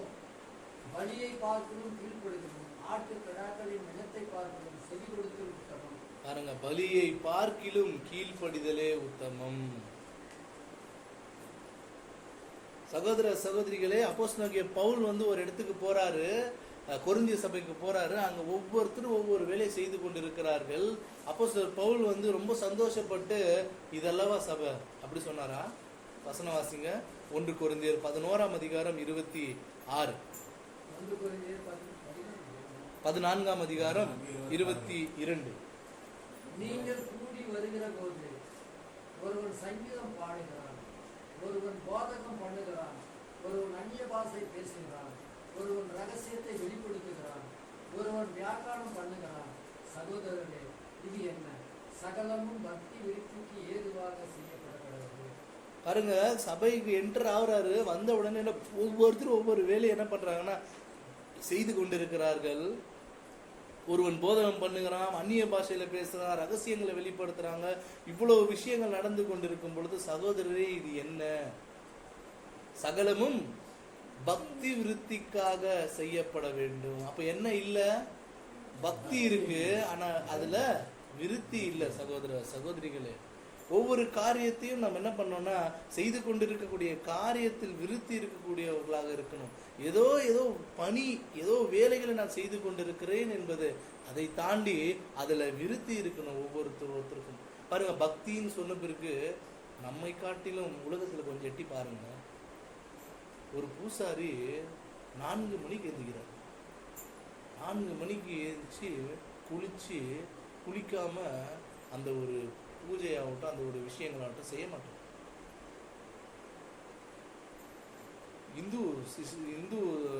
இந்துசங்களை கொஞ்சம் பார்க்கும் பொழுது என்ன நடக்கும்னு பார்க்கும் பொழுது, அவர்கள் குளிக்காம என்ன பண்ண முடியாது. விடிய காலத்துல ஏஞ்சி குளிச்சு அவங்க தேவ சந்நிதியில என்ன பண்றாங்க, அவங்களுக்கு அது தேவ சந்நிதி நினைச்சு என்ன பண்றாங்க. ஸோ பக்தி இருக்கு இல்ல, அது கூட ஒரு பக்தி தானே. ஆனா அந்த பக்தியை கேட்கல. பக்திக்கு விருத்தி இருக்கணுமா சகோதர சகோதரிகளே நமக்கு? அதான் சங்கீதம் 116:15. சங்கீதம் 116 சங்கீதம் 15 வசனம். கர்த்தருடைய பரிசுத்தவான்களின் மரணம் அவர் பார்வைக்கு அருமையானது. சகோதர சகோதரிகளே, இந்த வசனம் கொஞ்சம் கவனிக்கணும். கர்த்தருடைய பரிசுத்தவான்களின் மரணம் அவர் பார்வைக்கு எப்படி இருக்குதான்? அருமையானது இருக்குது. இது எப்போ சொல்லுவோம் இந்த வசனம்? மரணம் ஆயிட்ட பிறகு சொல்லுவோம். ஆனா நாம கூட தவறா புரிஞ்சு வச்சிருக்கிறோம் சகோதர சகோதரிகளே. இது எப்ப தெரியுமா சொல்ல வேண்டிய வசனம்? மரணத்தின் போது மாத்திரம் அல்ல, நம்மளுடைய ஒவ்வொரு நாளும் நாம் என்ன பண்ணியாகணும் பார்க்கும் பொழுது, அதாவது அந்த லிட்டரலான நடக்கக்கூடிய மரணத்தை குறித்து பேசல இந்த வசனம். ஒவ்வொரு நாளும் பரிசுத்தவான்களின் மரணம் தேவனுடைய பார்வைக்கு எப்படி இருக்கணுமா? பாருங்க, எதுக்குள்ளாலாம் நம்ம மறிக்க முடியும்னா, சுயத்திற்கு மறிக்கணும், உலகத்துக்கு மறிக்கணும், நம்முடைய சொந்த சித்தத்துக்கு மறிக்கணும், நம்மளுடைய எதிர்பார்ப்புகளுக்கு மறிக்கணும், மற்றவர்களை பார்க்கும் பொழுது இப்படியாக நான் காணப்படணும்ன்ற ஒரு எண்ணம் வருது, அதுக்கு மறிக்கணும், பெருமைக்கு மறிக்கணும். இப்படி ஒவ்வொரு விஷயத்துக்கும் மறிச்சாதான் அது தினந்தோறும் நடக்கக்கூடிய விஷயம். ஏதோ ஒரு நாள்ல மறிக்கக்கூடிய விஷயத்தை பத்தி பேசல, தினந்தோறும் நடக்கக்கூடிய விஷயம். அப்படியாகவே ஆண்டவராக இயேசு கிறிஸ்து இந்த உலகத்துல காணப்பட்டார். ஒவ்வொரு நாளும் என்ன பண்ணிருக்கிறாரு? மறிச்சிருக்கிறாரு. சகோதர சகோதரிகள், சங்கீதம் 50:16, 50ஆம் அதிகாரம் 16வது வசனம். தேவன் துன்மார்க்கனை நோக்கி, நீ என் பிரமாணங்களை எடுத்துரைக்கவும் என் உடன்படிக்கையை உன் வாயினால் சொல்லவும் உனக்கு என்ன நியாயம் உண்டு? உனக்கு என்ன நியாயம் உண்டு? என்னுடைய இது சத்தியங்களை பேசுவதற்கும் பிரமாணங்களை எடுத்துரைவதற்கும் உனக்கு என்ன நியாயம் இருக்கு? வாசிங்க. சிற்சியை நீ பகைத்து என் வார்த்தைகளை உனக்கு பின்னாக எரிந்து போடுகிறாய். நீ திருடனை காணும் போது அவனோடு ஒருமித்து போகிறாய். விபச்சாரக்காரனோடு உனக்கு பங்குண்டு. உன் வாயை பொல்லாப்புக்கு திறக்கிறாய். உன் நாவு சற்பனையை இணைக்கிறது. பாருங்க, இவ்வளவு காரியங்கள் செய்து கொண்டிருக்கும் பொழுது நீ உன்னுடைய பலியை நீ என்ன பண்ற? நீ செலுத்துற. அது என்ன ஆகல? அது முற்றிலுமாக அது தவறான விஷயம். பாருங்க, நீ சிக்ஷையை சகித்து நீ வார்த்தைகள் என்ன பண்ற? பின்னாக போடுற. நீ திருடனை காணும் போது அவனோடு கூட ஒருமித்து பேசுற. விபச்சாரோடு உனக்கு பங்கு உண்டு. உன் வாயை என்ன பண்ற? பொல்லாப்புக்கு திருப்புகிற. இவ்வளவு வேலை சபையில இருந்து செய்யும் பொழுது நாம் எப்படியான பலிகளை செலுத்தினாலும் அது தேவனுடைய பார்வையிலே அங்கீகரிப்பதில்லை. சகோதர சகோதரிகளே, அத்தான் ஆகாயத்துல என்ன பண்ணக்கூடாது? அடிக்கிறவர்களை போல நாம் என்ன பண்ண முடியாதுன்னா இருக்க முடியாது. ஏன்னா நம்ம நிச்சயம் இல்லாத ஓட்டத்தை என்ன பண்ணல, நம்ம ஓடல. ஒரு பாக்ஸிங் பண்றாங்கன்னு வச்சுக்கோங்களேன், ஒரு குத்து சண்டை. எங்க குத்தணும்? அவரு எதிராளி இருக்கக்கூடியவர்கிட்ட குத்தணும். ஆனா வானத்துல குத்துனா அது எப்படி இருக்கும்? அப்படியாக நம்மளுடைய ஜீவியம் காணப்படக்கூடாது. சகோதர சகோதரிகளே, நம்மளுடைய நோக்கம் ஆரம்பத்தில் நாம் எதற்காக அழைக்கப்பட்டிருக்கிறோம் என்பதை உணர்ந்து, அப்படி நம்ம உணரவே இல்லை, வாழ்க்கை அப்படியே போய் கொண்டிருக்கிறது. ஏதோ பெயர் கிறிஸ்தவர்கள் மாதிரி பெயர் கிறிஸ்தவர் அமைப்பு இருக்கிறாங்க, அந்த மாதிரி பெயருக்கு பைபிள் ஸ்டூடெண்ட், அப்படியாக நம்மளுடைய ஜீவியம் காணப்படக்கூடாது சகோதர சகோதரிகள். அதான் நம்முடைய ஆண்டவராக இயேசு கிறிஸ்து என்ன ஆச்சு தெரியுங்களா? அந்த ஸ்திரீ என்ன பண்ணாங்க?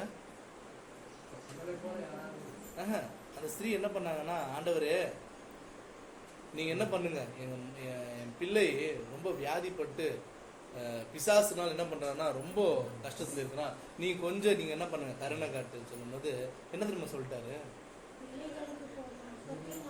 பிள்ளைகளுக்கு போடுற அப்பத்தை எடுத்து நாய்க்குட்டிக்கு போடுறதா பாருங்க, எப்படி சொல்லிட்டாரு. ஒரு கருணை நிறைந்த இயேசு கிறிஸ்து இப்படியான வார்த்தைகள் எப்படி பேச முடியும்? அப்பத்தை எடுத்து நாய்க்குட்டிக்கு போடுறதா, என் பிள்ளைகளுக்கு தான் நான் போடுவேன் அப்படின்ற ஒரு எண்ணம். வசனம் வாசிக்கலாம். மத்தேயு 15:25. மத்தேயு 15ஆம் அதிகாரம் 22ஆம் வசனம். அவள் வந்து, ஆண்டவரே எனக்கு உதவி செய்யும் என்று அவரிடத்தில் பணிந்து கொண்டார். அவர் அவரை நோக்கி, பிள்ளைகளின் அப்பத்தை எடுத்து நாய்க்குட்டிகளுக்கு போடுகிறது நல்லது அல்ல என்றார். அதற்கு அவள், செய்தார் ஆண்டவரே, ஆகிலும் நாய்க்குட்டிகள் தங்கள் எஜமான்களின் மேலிருந்து விடுகிற துணிக்கைகளை தின்னுமே என்றார். பாருங்க, அந்த ஸ்திரீயுடைய விசுவாசத்தை பாருங்க. சரிதான் ஆண்டவரே, நீங்க வந்து உங்களுடைய பிள்ளைகளுக்கு தான் நீங்க சாப்பாடு கொடுக்க வந்திருக்கிறீங்க, சரி ஓகே, ஆனா அதுல இருந்து துணிக்கை புழுகுமே கீழே, அதை நாங்க சாப்பிடுறோமே அப்படின்ற அந்த ஒரு விசுவாசம். உடனே இயேசு கிறிஸ்துக்கு என்ன தெரியுமா ஆயிடுச்சு? இவர்களுக்கு இவ்வளவு சத்தியங்கள், இவ்வளவு ஆசீர்வாதங்கள், இவ்வளவு விஷயங்கள் போய்கொண்டு இருக்கும் பொழுது இவர்கிட்ட என்ன இல்லை? விசுவாசம் இல்லை. ஆனா இந்த புறஜாதி ஸ்திரீ எவ்வளவு விசுவாசம், அந்த விசுவாசத்தை பார்த்த ஆண்டவராக இயேசு கிறிஸ்து ரொம்ப சந்தோஷம் ஆயிடுச்சு, ரொம்ப உச்சி குளிர்ந்துருச்சு அந்த ஒரு விசுவாசத்தை பார்த்து. ஒரு 100க்கு அதிபதி என்ன பண்றாரு? வாசிங்க பிரதர், மத்தேயு 8ஆம் அதிகாரம் 10. மத்தேயு 8ஆம் அதிகாரம் 10ஆம் வசனம். இயேசு இதை கேட்டு ஆச்சரியப்பட்டு நமக்கு பின் செல்லுகிறவர்களை நோக்கி, இஸ்ரவேலுக்குள்ளும் நான் இப்படிப்பட்ட விசுவாசத்தை காணவில்லை என்று மெய்யாகவே உங்களுக்கு சொல்லுகிறேன். பாருங்க, இங்க என்ன நடக்குதுன்னு பார்க்கும் பொழுது, இயேசு கிறிஸ்து கிட்ட அவர் வந்து என்னுடைய பணியாளர் என்ன பண்ணிருக்கிறான்னு பார்க்கும் பொழுது, ஒரு வியாதிப்பட்டு இருக்கிறான், நீங்க என்ன பண்ணுங்க கொஞ்சம் இரக்கம் காட்டுங்கன்னு சொல்லும் பொழுது ஆண்டவராக இயேசு கிறிஸ்து என்ன சொல்றாருன்னா, நீ போ, நான் வரேன் அப்படின்றாரு. அதுக்கு இந்த நபர் என்ன தெரியுமா சொல்றாரு? ஆண்டவரே நீங்க வர வேணாம், நீங்க நீங்க அவ்வளவு பெரிய ஆள், நீங்க அதுக்கு வரீங்களா? வர வேண்டாம், இங்க இருந்த ஒரு வார்த்தை சொன்னா அங்க குணமாயிடும். இப்படி சொன்ன உடனே இயேசு கிறிஸ்துவுக்கு, ஏன்னா இந்த மாதிரி குணத்தை இஸ்ரேலர்கள் காட்டல, அவங்களுக்காக தான் வந்தாரு, எல்லா காரியமும் அவங்களுக்கு செய்யப்பட்டது. ஆனா இந்த விசுவாசம் இல்ல, புறஜாதி கிட்ட அந்த விசுவாசம் இருந்துச்சு. என்ன தெரியுமா சொன்னாரு? இஸ்ரேல்லையும் இப்படிப்பட்ட ஒரு விசுவாசத்தை நான் பார்க்கலன்ட்டார். ஏன் இஸ்ரேலை கம்பேர் பண்றாருன்னா, இஸ்ரேலுக்கு தான் வந்தோம், எல்லா விஷயமும் இஸ்ரேலுக்கு தான் கொடுக்கப்பட்டது. ஆனா இங்க என்ன சொல்லிட்டாருன்னா, அங்கேயே நான் பார்க்கலப்பா இந்த மாதிரி அப்படின்னு சொன்ன பிறகு ஆண்டவராக இயேசு கிறிஸ்துக்கு ஒரு விஷயம் தெரிஞ்சிருது. என்ன சொல்றாரு?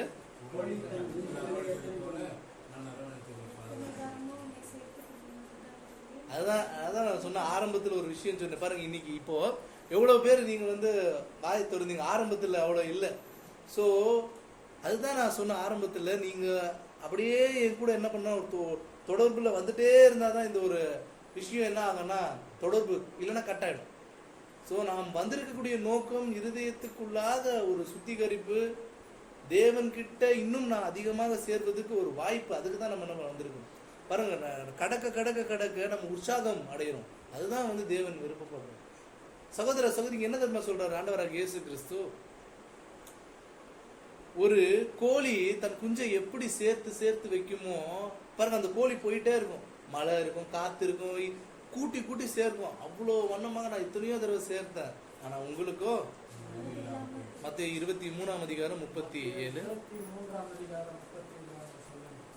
எருசலேமே எருசலேமே, தீர்க்கதரிசிகளை கொலை செய்து உன்னிடத்தில் அனுப்பப்பட்டவர்களே, கல்லெறிகிறவர்களே, கோழி தன் குஞ்சுகளை தன் சிறுகளின் கீழே கூட்டி சேர்த்துக் கொள்ளும் வண்ணமாக நான் எத்தனை தரமோ உன் பிள்ளைகளை கூட்டி சேர்த்துக் கொள்ள மனதாயிருந்தேன், உங்களுக்கோ மனதில்லாமல் போயிற்று. இப்படியாக இஸ்ரேல் ஜனங்க வந்து தீர்க்கதரிசிகளை கொலை செஞ்சாங்க. அவருக்கு அனுப்பப்பட்டவர்கள் அனைத்து நபர்களும் என்ன பண்ணாங்கன்னா இது பண்ணாங்க. அதுதான் வந்து ஆண்டவராக இயேசு கிறிஸ்து சொல்லிட்டாரு, நீங்க என்ன பண்ணுங்க, உங்கள் வீடு உங்களுக்கு பாலாக்கி விடப்படணும்னு சொல்லிட்டார். சகோதர சகோதரிகள், அவ்வளவு ஆசீர்வாதங்களை பெற்றுக்கொண்டு நீங்க அதுக்கு ஏற்ற கனிகளை கொடுக்காத பட்சத்துல உங்களுக்கு இப்படியான ஆக்கினை இருக்கிறது. அப்போஸ்தலர் 13ஆம் அதிகாரம் 46.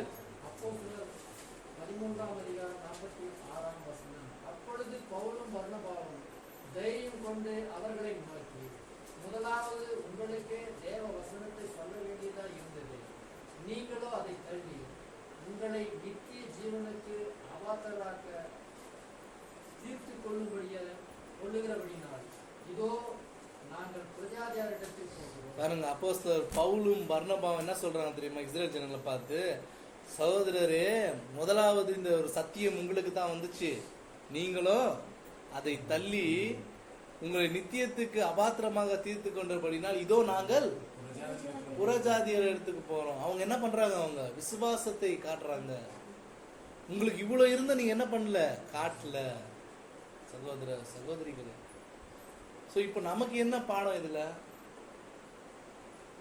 பாருங்க, இந்த உலகத்தின் மனுக்குலம் அனைத்திலிருந்தும் நம்மை விடுவித்து ஆசீர்வாதங்களை கொடுத்து அநேக சத்தியங்களை கொடுத்து வழிநடத்தி கொண்டிருக்கக்கூடிய தேவன்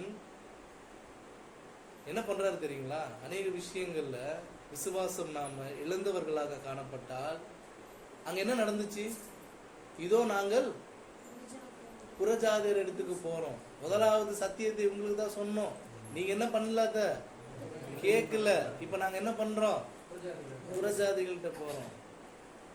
சோ அதுதான் சகோதர சகோதரிகளே, நாம் பெற்றுக்கொண்டிருக்கக்கூடிய சத்தியத்தை நாம் தவற விட்டால் நம்மிடம் இருந்து இன்னொருவருக்கு அது என்ன ஆகும்?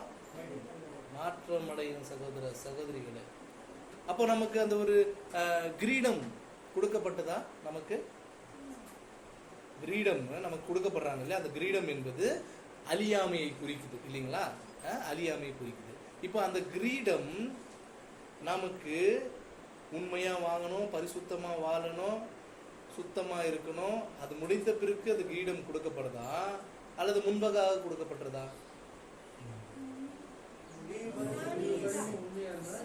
ஜீவகிரீடம் கொடுக்கப்படுது. அதாவது உண்மை சத்தியத்தை ஏற்றுக்கொண்டு நாம் தேவனுக்காக அநேக விதத்தில் உண்மையாக இருந்து ஜீவ பலியாக செலுத்தி மரண பரியந்தும் நம்ம உண்மையா இருக்கும்போது அப்புறமா தான் ஜீவன் நமக்கு என்ன ஆகுது? கொடுக்கப்படுது அப்படின்றீங்க. சரி, ஓகே. வசனம் வாசிக்கலாம் பிரதர். வெளிப்படுத்தின விசேஷம் 3ஆம் அதிகாரம் 11ஆம் வசனம். வெளிப்படுத்தின விசேஷம் 3ஆம் அதிகாரம் 11ஆம் வசனம். இதோ சீக்கிரமாய் வருகிறேன், ஒருவனும் உன் கிரீடத்தை எடுத்துக் கொள்ளாதவனுக்கு உனக்கு உள்ளதை பற்றிக் கொள்கிறேன். வசனம் என்ன சொல்லுது? ஆல்ரெடி உங்ககிட்ட இருக்கக்கூடிய கிரீடத்தை கொஞ்சம் ஜாக்கிரதையா வச்சுக்கப்பா, ஒருவனும் எடுத்துக்கொள்ளாதபடி கொஞ்சம் ஜாக்கிரதையா வச்சுக்க அப்படின்னுது. அப்போ நம்ம என்ன சொன்னோம்? எல்லாம் முடிச்ச பிறகுதான் கிரீடம். ஆனா வசனம் என்ன சொல்லுதுன்னா, ஒருவனும் எடுத்துக்கொள்ளாதபடினா அப்ப நம்ம கிட்ட கொடுத்துருக்காரு இல்லையா? உடன்படிக்கை செஞ்ச உடனே நமக்காக கொடுக்கப்பட்டிருக்கிறது. அதை என்ன பண்ணிடாத, நீ யாருக்கு கொடுத்துறாத, உனக்குள்ளதை பற்றி கொண்டிருன்னு வசனம் சொல்லுது. அடுத்த வசனம் 10வது வசனம். வெளிப்படுத்தல் விசேஷம் 2ஆம் அதிகாரம் 10ஆம் வசனம். நீ படப்போகிற பாடுகளை குறித்து எவ்வளவும் பயப்படாதே, இதோ நீங்கள் சோதிக்கப்படும் பொருட்டாக பிசாசானவன் உங்களில் சிலரை காவலில் போடுவான், 10 நாள் உபத்திரப்படுவீர்கள் ஆகிடும். நீ மரணமடைந்து உண்மையாயிரு, அப்பொழுது ஜீவனிடத்தை ஒத்துக் தருவேன். பாருங்க, இந்த வசனம் என்ன சொல்லுது? கடைசியா நீ மரண பரியந்தும் உண்மையா இருந்தா உனக்கு இந்த ஜீவ கிரீடத்தை கொடுக்க வேண்டியது. அந்த வசனம் என்ன சொல்லுச்சு? உனக்கு இருக்கிறது நீ வந்து உஷாரா வச்சுக்கிறது. எது உண்மை? இதுல எந்த வசனம் தப்பா பேசுதா? 2 வசனமும் ஒரே விஷயம் தான் பேசுது. கொஞ்சம் கவனிக்கணும் சகோதர சகோதரிகளே. முதல் வசனம் என்ன பார்த்தோம்? உனக்கு உண்டதை பற்றி கொண்டிரு. உனக்குன்னு ஒரு நியமிக்கப்பட்டிருக்கிறது. அந்த கிரீடத்தை என்ன பண்ணிடாத, நீ தவற விட்டுறாது. அதை உனக்கே நீ சொந்தமாக்கிக்கன்னு வசனம் சொல்லுது. அதாவது நிச்சயிக்கப்பட்டிருக்கிறது. உடன்படிக்கை செய்து நம்ம உள்ள வரும்பொழுது நமக்கான கிரீடம் நிச்சயிக்கப்பட்டிருக்கிறது. இப்போ அது நமக்கே சொந்தமாகணும் அப்படின்னா என்ன பண்ணியாகணும்? மரண பரியந்தம் உண்மையா இருக்கும் பொழுதுதான் அது நமக்கே சொந்தமாகும். அப்படி இல்லைன்னா அது என்ன ஆயிடும்? வேறொருவருக்கு மாற்றப்படும். அன்னைக்கு இஸ்ரேல் ஜனங்களுக்கு அனைத்து காரியம் கொடுக்கப்பட்டது. அவங்க உண்மையா இல்லாத பட்சத்துல அது என்ன ஆயிடுச்சு? நமக்கு வந்துச்சு. புறஜாதியாக நமக்கு வந்துச்சு. இப்ப நாம் பெற்றுக்கொண்டிருக்கக்கூடிய சத்தியம், கிரீடம், அதுக்கு உண்மையாக காணாத பட்சத்துல அது வேறொருவருக்கு மாற்றப்படும். எவ்வளவு நாளா மாற்றப்பட்டிருக்கிறது? எதனா ஐடியா இருக்கா? அந்த கிரீடம் எவ்வளவு நாளா மாற்றப்பட்டிருக்கிறது? பொதுவான அழைப்பு எப்ப முடிஞ்சிச்சு? பொதுவான அழைப்பு, நம்மளுடைய பொதுவான அழைப்பு. Correct, exactly. 1881 முடிக்கப்பட்ட அந்த ஒரு பொதுவான அழைப்பு என்ன ஆயிடுச்சு தெரியுங்களா? உள்ள வந்தவங்க உண்மை இல்லாத ஜீவித்ததுனால அந்த கிரீடம் கைமாறி இன்னைக்கு நம்ம கிட்ட வந்திருக்கு. 1881 முடிக்கப்பட்டாச்சு கிரீடம். ஆனா உண்மையாக ஜீவித்தாத பட்சத்துல அந்த கிரீடம் என்ன ஆயிடுச்சுன்னா கைமாறி நமக்கு வந்திருக்குது. சகோதர சகோதரி பாருங்க, ஒட்டுமொத்த உலக ஜனங்களையும் உயிரோடு எழுப்பி ஆதாமினுடைய முந்தைய நிலைக்கு கொண்டு வருவதுக்கு எவ்வளவு நாள்? 1000 வருஷத்துக்குள்ளே அந்த ப்ராசஸ் முடிஞ்சு போகுது, ஆதாமிலிருந்து தொடங்கி. ஆனா இந்த 1,44,000 பேரை உயிரோடு எழுப்புவதற்கு, கிறிஸ்துவின் சரீரங்களாக சேர்வதற்கு கிட்டத்தட்ட 2000 வருஷங்களை தாண்டி போய் கொண்டிருக்கிறது. பாருங்க இதோடைய ஃபில்ட்ரேஷன் எப்படி இருக்குது. அப்போ ஓடுற எல்லாருக்குமே கிரீடம் கிடைச்சிருமா? சகோதர சகோதரிகளே, அதுதான் சொல்றேன். இப்போ அவ்வளவு 2000, அதாவது ஒட்டுமொத்த உலக ஜனங்களை உயிரோடு எழுப்பி ஆதாமினுடைய முந்தைய நிலைக்கு கொண்டு வருவதற்கு 1000 வருஷத்துலேயே அது முடிஞ்சிருது, அந்த ப்ராசஸ் முடிஞ்சிருது. ஆனா 1,44,000 பேர், சொற்ப எண்ணிக்கை அது, அத்தை நிறைவு செய்வதற்கு 2000 வருஷங்களை தாண்டி போய் கொண்டிருக்கிறது. சகோதர சகோதரிகளே, சரி 1000 வருஷம் எப்போ ஸ்டார்ட் ஆச்சு? 1874. எவ்வளவு வருஷம் முடிஞ்சிருக்கு? 150 வருஷம். இன்னும் எவ்வளவு வருஷம் இருக்கு பாருங்க, கணக்கு பாருங்க. தேவனுடைய திட்டம் என்பது ரொம்ப அருமையான ஒரு திட்டம். சகோதர சகோதரிகளே, உலகத்திற்கு இந்த ஒரு விஷயம் தெரியுமா? அதுதான் சொன்ன ஆரம்பத்துல, பெற்றுக்கொண்டிருக்கக்கூடிய ஆசீர்வாதத்தை நாம ஒரு சமயம் ரொம்ப எளிமையா எடுத்துக்கிறோம். அது எவ்வளவு பெரிய உன்னதமான விஷயம், அதை கொஞ்சம் நினைச்சு பார்க்கணும். உலகத்தின் ஞானிவான்களுக்கும் செல்வவான்களுக்கும் மறைக்கப்பட்டதை உலகத்தில் இருக்கக்கூடிய மிகப்பெரிய பணக்காரனுக்கு தெரியுமா இந்த விஷயம்? பாரு, நமக்கு அதுதான் தேவனு. ஆண்டவராக இயேசு கிறிஸ்து வரும் பொழுது அவரோடு இருக்கக்கூடிய நண்பர்கள் யாரு? மீன் பிடிக்கிறவர்கள். பெரிய தொழில இருந்தாங்களா? பெரிய தொழிலதிபதியா? மீன் பிடிக்கிறவர்களுக்கு என்னங்க அனுபவம் இருக்கும்? ஸோ இப்படியாக தேவன் என்ன பண்றாருன்னா அவருடைய இருதயத்தை பார்க்கக்கூடியவராக இருக்கிறார். அதுதான் ரொம்ப முக்கியமான விஷயம். எல்லாரும் ஓடிக்கொண்டிருக்கிறோம் என்றால் எல்லாருக்கும் கிரீடம் என்பது கிடைச்சிருமா அப்படின்னு பார்த்தா, சகோதர சகோதரிகளே, எகிப்திலிருந்து எவ்வளவு பேர் கிளம்புனாங்க?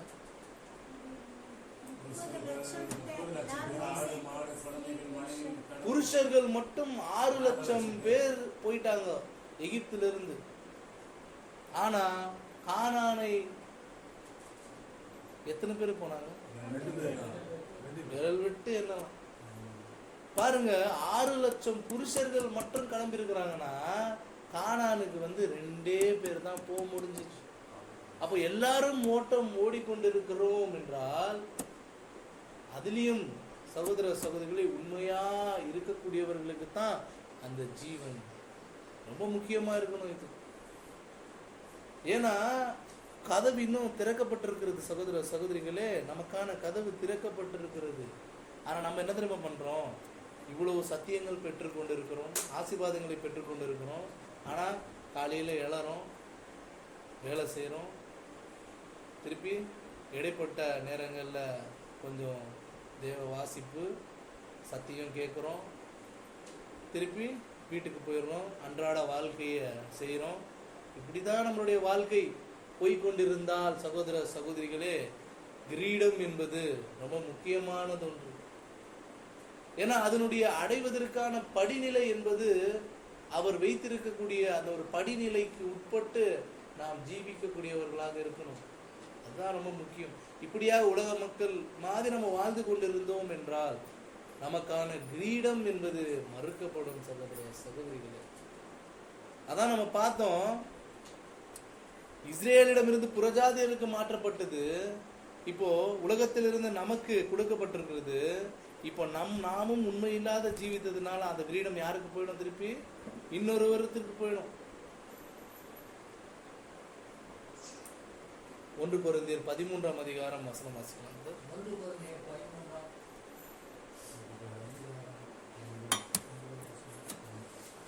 1 கொரிந்தியர் 13ஆம் அதிகாரம் 1 வாசிக்கிறது. நான் மனுஷர பாஷைகளையும் புதர் பாஷைகளையும் பேசினாலும் அன்று எனக்கு இராவிட்டால் சத்தமிடுகிற வெண்கலத்தை போலவும் ஓசையிடுகிற கைத்தளத்தை போலவும் இருப்பேன்.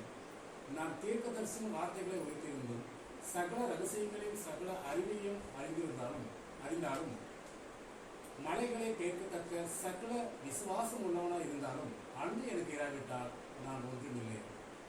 பாருங்க, நான் என்ன வேணா என்னுடைய டேலண்ட் இருக்கலாம், என்னுடைய தாளந்து எப்படியாகவும் இருக்கலாம், எந்த பாஷைகள்னாலும் பேசலாம், ஆனா அன்பு இல்லைன்னா அதெல்லாம் என்ன இல்லை, ஒண்ணுமே இல்லை. நான் சத்தியத்துல ரொம்ப தெளிவா இருக்கலாம், இயேசு கிறிஸ்துவனுடைய 2ஆம் வருகையை பற்றி எனக்கு தெளிவு இருக்கலாம், ராஜ்யம் எப்போ ஆரம்பிச்சிச்சு அந்த ஒரு தெளிவு இருக்கலாம், அநேக ரகசியங்களை அறிந்திருந்தாலும் ரீப்ரின்ஸ் வால்யூம்ஸ்ல எல்லாம் நான் என்ன பண்ணலாம், அதிகமாக தெரிஞ்சிருக்கலாம். ஆனாலும் உன்னிடம் அன்பு இல்லைன்னா என்ன இல்லை? வாசிக்கலாம். 1 கொரிந்தியர் 13ஆம் அதிகாரம் 3ஆம் வசனம். எனக்கு உண்டான யாவத்தையும் நான் அன்னதானம் பண்ணினாலும் என் சரீரத்தை சுத்திகரிக்கப்படுவதற்கு கொடுத்தாலும் அன்பு எனக்கு இராவிட்டால் எனக்கு பிரயோஜனம் ஒன்றுமில்லை. பாருங்க, எனக்கு உண்டான எல்லாவற்றையும் நான் என்ன பண்ணிடுவேன்? அன்னதானம் பண்ணிட்டானா. அன்பு இல்லைன்னா எப்படி அன்னதானம் பண்ண முடியும்? வசனம் எப்படி பேசுது?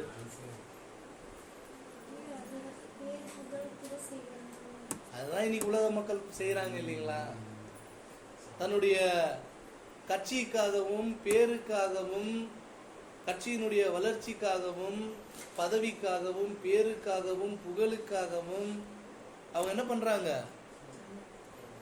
அநேக இப்போ அங்க போங்களேன், இது திருப்பதிக்கு போங்க, அங்கெல்லாம் சும்மா கேள்விப்பட்டணும். அநேக அன்னதானங்கள் என்ன இருக்குது, நடக்குது, நிறைய விஷயங்கள் நடக்குது. இருக்க இடம் கொடுக்குறாங்க, சாப்பாடு, அநேக அன்னதானங்கள், அநேக ஒரு சுட்டெரிப்பதற்கு கொடுத்தாலும் பாருங்க, தன்னுடைய சரீரத்தை சுட்டெரிப்பதற்கு கொடுத்தாலும் அன்பு இல்லைன்னா செய்ய முடியுமா? செய்யலாம். அதான் இன்னைக்கு பாக்குறோமே இல்லையா? நிறைய கட்சியில நீங்க பாருங்க, தொண்டர்கள் என்ன பண்ணிட்டாங்க, தீ பிடிச்சு இறந்து போனாங்க, கேள்விப்பட்டிருக்கீங்களா? சகோதர அதான் செய்யறாங்க இல்லைங்களா? அதுதான் ஆனா அதை குறிச்சு இங்க பேசல, அந்த அன்பு அகாபே அன்பை குறிச்சு பேசுது. பேதுரு மல்கூசுடைய காதை வெட்டும் பொழுது அந்த ஒரு அகாபே அன்புக்குள்ள காணப்படல. பிற்பாடு அவர் தேவனுக்காக கிறிஸ்துவுக்காக ஜீவிக்கும் பொழுதுதான் அந்த ஒரு அன்புக்குள்ளேயே கடந்து வந்தார். சகோதர சகோதரிகளே, இப்போ மல்கூசுடைய காதை வெட்டும் பொழுது அன்பு இல்லாமல வெட்டினார். இயேசு கிறிஸ்துவ ஒருத்தர் என்ன பண்றாரு, பிடிக்க வர்றாரு, அவர் மேல கை வைக்கிறாரு, பார்க்க முடியல, கோபத்துல என்ன பண்றாரு, காதை வெட்டல, அவரு தலையை வெட்ட போனாரு. காதை யாருன்னா வெட்டுவாங்க? நீங்களே சொல்லுங்க. வெட்ட போனா தலையை தானே வெட்டுவாங்க. இங்க காதை வெட்டிருக்கா, தலையை வெட்ட போயிருக்கிறாரு. அவர் என்ன பண்ணிருக்கிறாரு, சைட்ல போயிருக்காரு, காதுக்கு வந்துருக்கு. காதை யாரும் வெட்ட போறது இல்லை.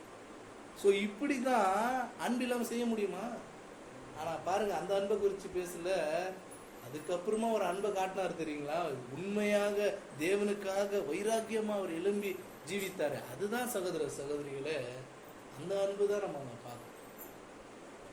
அதான் சிற்பி சிலையை உருவாக்கி கொண்டிருக்கிறார். நம்ம சாதாரணமா நினைச்சுக்கிறோம், ஆனா யோசிச்சு பாருங்களேன், இந்நாள் வரைக்கும் சத்தியத்துக்குள்ள நம்மை வச்சு இவ்வளவு நாள் வழி நடத்தி நோக்கம் இல்லாமல்ல, இத்தனை கோடி மனு மக்கள்ல நமக்கு நோக்கம் இல்லாம கூப்பிட்டுட்டாரா? இல்ல, ஏதோ ஒரு நோக்கம் வச்சிருக்காரு. அப்போ நமக்கு அவருடைய திட்டத்துக்கு இசைந்து நாம் பயணம் பண்ணக்கூடியவர்களாக காணப்படும். அதான் சிற்பி சிலையை உருவாக்கி கொண்டிருக்கிறார். அதற்கு கல்லானது என்ன பண்ணும்? ஒப்பு கொடுக்கணும். இல்ல அப்படின்னா அந்த ஒரு அந்த ஒரு சிலை வடிவம் பெறுமா? அதுதான் இங்க நடந்து கொண்டு இருக்கிறது. நம்மை செதுக்கி கொண்டிருக்கிறார். எப்படி தெரியுமா செதுக்கிறாரு? வரக்கூடிய அனுபவங்கள், சபையில ஆகட்டும் அல்லது குடும்பங்கள்ல ஆகட்டும் வெளியிலே ஆகட்டும், ஒவ்வொரு அனுபவங்கள் மூலமாக நம்மை செதுக்கி கொண்டிருக்கிறார்கள். ஐயோ வலிக்குது, என்னால முடியல, போயிட்டா அந்த சிலை வடிவம் பெறாது. அதுதான் நம்ம பார்க்கணும். தனி வைரம் என்ன பண்ணாதுன்னா எதையும் வெட்டாது. சேற்றினால் எடுக்கப்பட்ட வைரம் எதையும் வெட்டாது. மண்ணானது அப்புறப்படுத்தும் பொழுதுதான் அங்க என்ன ஆகும்னா அந்த வைரத்துக்கு ஒரு இது வரும். ஸோ நாம் இதை எல்லாம் கவனமாக வைத்து தான் என்ன பண்ணியாகணும்னு பார்க்கும் பொழுது இந்த ஒரு ஓட்டத்துக்குள்ளாக காணப்படணும் சகோதர சகோதரிகளே. அதான் நம்ம பார்த்தோம் 1 கொரிந்தியர் 10:11 இவைகள் எல்லாம் துஷ்டாந்தங்களாக அவங்களுக்கு நடந்துச்சு. யாருக்கு? ஆனா உலகத்தின் முடிவு காலத்தில் உள்ள நமக்கு எச்சரிப்பு உண்டாகும்படி எழுதப்பட்டிருக்கிற ஒவ்வொரு காரியமும் எச்சரிப்பாக இருக்கிறது சகோதர சகோதரிகளே. ஆதாமுக்கு 7ஆம் காலகட்டத்தில் இருக்கக்கூடிய யோனோக்கு தான் ரட்சிப்பு வேலை அவர் என்ன பண்ணியிருந்தார்? எச்சரித்திருந்தார். பாவத்தினாலும் அக்கிரமத்தினாலும் நிறைந்த சோதோம் குமாரவை அழிக்கப் போவதை யாருக்கு வெளிப்படுத்திட்டு இருந்தாரு? ஆபிரகாமுக்கும் லோத்துக்கும் வெளிப்பட்டு இருந்தார். முதலாம் உலகத்துல முழு மனுக்குலமா அழிந்து போவதை பற்றி யாருக்கு சொல்லியிருந்தாரு? நோவாவுக்கு சொல்லியிருந்தார். ஏன்னா அவ்வளோ நாள் வரைக்கும் அவர்கள் கண்டும் கேட்காமலும் உணராமலும் இருந்தாங்க. ஆனா ஜலப்பிரளயம் வந்த பிறகுதான் தெரிஞ்சிச்சு, உணர்ந்தாங்க. ஆனாலும் என்ன இல்லை, அப்போ டைம் முடிஞ்சு போச்சு. இன்னைக்கு இந்த உலகத்துல இப்படியாகவே உலக ஜனங்கள் காணப்பட்டு கொண்டிருக்கிறார்கள். பிலிப்பியர் 3:12 வாசிக்கலாம். பிலிப்பியர் 3:12 நான் அடைந்தாயிற்று அல்லது முற்றிலும் தேறினோம் நானேன் என்று எண்ணாமல் கிறிஸ்து இயேசுவினால் நான் எதற்காக பிடிக்கப்பட்டேனோ அதை நான் பிடித்துக் கொள்ளும்படி ஆசையாக தொடர்கிறேன். சகோதரரே, அதை பிடித்துக் கொண்டேன் என்று நான் எண்ணுகிறதில்லை, ஒன்று செய்கிறேன், பின்னானவர்களை மறந்து முன்னானவர்களை மறந்து. பாருங்க, 7 காலகட்டத்துக்கும் தேவையான சத்தியங்களை கொடுத்த அப்போஸ்தலராகிய பவுல் என்ன சொல்றாரு தெரியுமா? சகோதரரே, அதை நான் பிடித்து கொண்டேன் என்று எண்ணுறதில்லை, ஒரு சமயம் விட்டாலும் ஆச்சரியப்படுறதுக்கு இல்லை. அப்போஸ்தலராகிய பவுல் என்ன நிலை, அவரு நிலை என்ன, அவருடைய நிலை என்ன? அவரே அப்படி சொல்றாருன்னா இன்னைக்கு நாம் எந்த நிலையில நின்று கொண்டிருக்கிறோம் சகோதர சகோதரிகளே? எதற்காக பிடிக்கப்பட்டனோ அதை நான் என்ன பண்றேன்னா பிடித்து கொண்டு ஆசையாக என்ன பண்றேன்? தொடர்றேன்றார். 1 தீமோத்தேயு 6:12 1 தீமோத்தேயு 6:12 விசுவாசத்தின் நல்ல போராட்டத்தை போராடு, நித்திய ஜீவனை பற்றிக்கொள், அதற்காகவே நீ அழைக்கப்பட்டாய், அநேக சாட்சிகளுக்கு முன்பாக நல்ல அறிக்கை பண்ணுவதாய் இருக்கிறார். தீமோத்தேயு 4:6 நல்ல போராட்டத்தை போராடினேன், ஓட்டத்தை முடித்தேன், விசுவாசத்தை காத்தேன். பாருங்க, ஆரம்பத்துல அப்போஸ்தலனாகிய பவுல் சொல்லக்கூடிய விஷயம் என்ன தெரியுங்களா? நன்மை செய்ய வேண்டிய ஆசை என்கிட்ட இருக்கு, ஆனா அதை செய்யறதும் என்கிட்ட இல்லை. என்கிட்ட ஆசை இருக்கு, ஆனா என்னால செய்ய முடியல அப்படின்றார் ஆரம்பத்துல. நடுவில் என்ன சொல்றது? இடைப்பட்ட நடுவில் என்ன சொல்றது தெரியுங்களா? பின்னான என்ன ஆயிடுச்சோ அதை மறந்துட்டேன், முன்னான நாடி நான் ஓடுறேன் தொடர்றேன்ற முடிவில் என்ன நம்ம சொல்லிட்டாரு? நல்ல போராட்டத்தை நான் போராடிட்டேன்ப்பா, ஓட்டத்தை முடித்த விசுவாசத்தை என்ன பண்ண காத்துக்கொண்டேன். அதை பார்க்குறாரு அவருடைய வாழ்க்கையில, அவருடைய வாழ்க்கை ஜர்னியை பார்க்குறாரு. அந்த அனுபவத்தை பார்த்துட்டு அந்த பரலோகத்தில் வைத்து இருக்கக்கூடிய அந்த ஒரு மகிமையை பார்க்குறாரு. நான் முடிச்சிட்டேன் என் ஓட்டத்தை, அந்த முடிவில் சொல்லக்கூடிய வார்த்தை எப்படியாக அவர் பார்த்துருப்பாரு சகோதர சகோதரி, கொஞ்சம் யோசிச்சு பார்த்துக்கணும் ஒவ்வொருத்தரும். ஏன்னா நம்மளுடைய ஓட்டம் எப்படி இருக்குது, அது ஒரு சீரான ஓட்டமாக இருக்குதா இல்லை, அதை நம்ம பார்க்கணும். கடைசி பகுதியில் நின்று கொண்டு இருக்கும் பொழுது அதை நம்ம உண்மையாக ஓடிக்கொண்டு இருக்கிறோம் அப்படின்னா கண்டிப்பாக நம்ம அதை அனுபவிக்கணும், அதை பார்க்கலாம். நம்ம நல்ல போராட்டத்தை போராடினேன், ஓட்டத்தை முடித்தேன், விசுவாசத்தை காத்துக்கொண்டேன், நீதியின் ஜீவன் எனக்காக என்ன பண்ணி கொண்டு வைக்கப்பட்டிருக்கிறது அப்படின்ற நிச்சயத்தோடு ஓடுகிறவர்களாக நம்ம காணப்படணும் சகோதர சகோதரிகளே. ரோமர் 8:36. ரோமர் 8:36 கிறிஸ்துவின் அன்பை விட்டு நம்மை பிரிப்பவன் யார்? உபத்திரவமோ, வியாக்குலமோ, துன்பமோ, பசியோ, நிர்வாணமோ, நாச மோசமோ, பட்டயமோ. எந்த விஷயங்கள் இருந்தாலும் என்ன பண்ண முடியாது, என்ன கிறிஸ்துவினுடைய அன்பை விட்டு என்ன பண்ண முடியாது, பிரிக்க முடியாது சகோதர சகோதரிகளே. அதுதான் நம்ம இந்த ஒரு பாடத்துல நம்ம என்ன பண்ணியிருக்கிறோம்னா பார்த்துருக்கிறோம். அப்போ கிரீடம் நமக்கு கிடைக்கப்பட வேண்டும் என்றால் இங்கே ஒரு கிரீடம் இருக்கு. என்னங்க அந்த கிரீடத்தை நம்ம போட்டு இங்க முடிச்சாதான் அந்த கிரீடம் நமக்கு என்ன ஆகும். அதுதான் சகோதர சகோதரிகளே, கொஞ்சம் கஷ்டங்கள் இருக்கலாம், காணப்படலாம். ஆனா மரண பரியந்தும் உண்மையா இருக்கிறவர்களுக்கே அந்த ஜீவ கிரீடம் அவர்களுக்கே சொந்தமாயிடும் சகோதர சகோதரிகளே. அதுதான் நம்ம அந்த நிழலான விஷயத்தையும் நம்ம பார்த்தோம். இஸ்ரேல் ஜனங்க அவ்வளோ விஷயங்கள் பெற்றாங்க, ஆனா அவங்க அதை உணராம இருந்தாங்க. ஆனா அந்த ஒரு வனாந்திர பயணம் ரொம்ப முக்கியம் சகோதர சகோதரிகளே. அது நிரந்தரம் இல்லை, அந்த வனாந்திரம் நிரந்தரமே கிடையாது, ஆனா ரொம்ப முக்கியம். ஏன் தெரியுங்களா? ஏங்க அந்த வனாந்திரத்துல காட்டுற குணத்தை வச்சுதான் அவங்களுக்கு காணான் போவதுக்காக இருந்துச்சு.